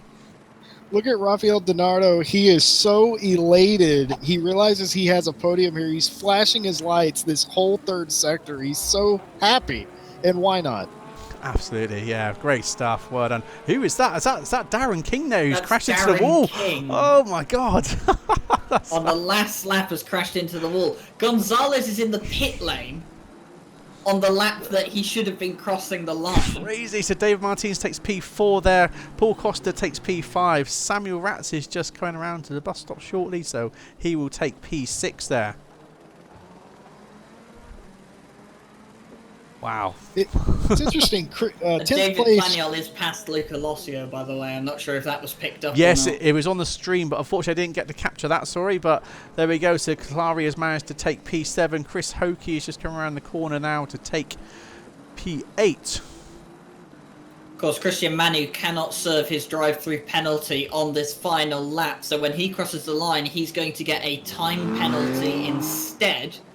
Which will bump Steve Strello up into 10th place. So Marcel Pfister, David Planiol, Luca Lossio. They will all Steve move Strello up. has got P10 there as he went over the line before. Obviously, Christian Manu could also go through the line, through the pits there. So that is such a shame to see that. Marcel Pfister coming over for P12. And there is a battle still going on between David Planios and Lossio right now. There's a bit of contact on the bus stop there. Oh my god. Crazy stuff. So we're going to have to have a quick look at that. Let me just rewind that back so we can see exactly what's happened there, guys, as we are pretty much at the end of the race right now, as the other guys were about a lap or so behind, who would have finished the race around the same time as the leaders finished. So we just capture what's happened here. So looks like Lossio was a lot later on the brakes there. Tries to do the spin around, but obviously makes the contact, spins him around. But it looks like Lossio will obviously get points for that and lose that position. So that was not fair game to him. So unfortunately, here we are. So wow, what an awesome race that was to the end. So there we are, guys. That is the current standings of that race. I will just quickly pop up on screen again the current overall standings of the race, if I can find it. I've lost it. So this is currently the current standings so far. So it looks like Muriel will hold P1 now with the result he got there. So this is going to be very interesting. I think Saklari will also take P3 off Mike Noble, because Mike Noble didn't race tonight. So yeah, that's going to be very interesting there. Wow. Well, Ryan, Jesse, what do you think of that? I'm lost for words. I don't understand, but I love it. That was a fantastic race, and congratulations to Samir on his first win of the season. And why not? I mean, his first podium of the season as well. And why not make it a win? And that was everything I wanted it to be and expected it to be. You know, people were talking pre-race in Discord about, oh, well, you know, we have to make this race live up to the hype. Boys, you've done it. You've done it with flying colors. That was a fantastic race. Well put on as well. You guys are awesome. That was crazy. Somebody explain to me what happened, though. Wow. I don't think anyone can explain what happened. I think we're all going to have to sit back and re-watch what happened and just take note and think, right, okay, this is... yeah, I mean, I think everyone's completely shocked at what happened there. It's going to come the end. I mean... What a result, though, for Samir, you know, to finally get the race win from that. I mean, absolutely incredible. So, yeah, anyway, guys, I really appreciate you all coming here to watch us. I mean, absolutely awesome. Obviously, thanks to Ryan and Jesse to come along to obviously commentate. Jesse, you're more than welcome to come back and commentate with us any time. I mean, I think you've done an awesome job tonight, and we'd obviously love to have you back here more and more to obviously commentate our races with us, if you so wish to. You're very kind. Thank you very much. It's an honor and a privilege to be here as well. Oh, absolutely, man. Well, thanks a lot for coming along. And also, yeah, thanks, guys, again, for obviously coming along. Don't forget to obviously hit that like button, subscribe if you're on YouTube. Follow us on Twitch if you're watching through Twitch. And obviously, you can subscribe to us on Twitch as well for free if you are an Amazon Prime customer. So if you do that, that would be much appreciated, because it does help pay towards our server costs and stuff like that. Anyway, thanks again, guys, for coming along. It's been an absolutely awesome race tonight. We will be back on Friday. believe. Yes, we'll be back Friday with we've got the 2-hour race of Laguna Seca. So we've got 2 hours in Tier 1, which we'll be streaming. It'll be a 90-minute race for the Pro-Am drivers in Tier 2 and a 60-minute race for the Am drivers in Tier 1. Tier 3 of the Friday race. So yeah, we will see you back Friday with ACC. So thanks again, guys, and we'll see you again soon. Good night.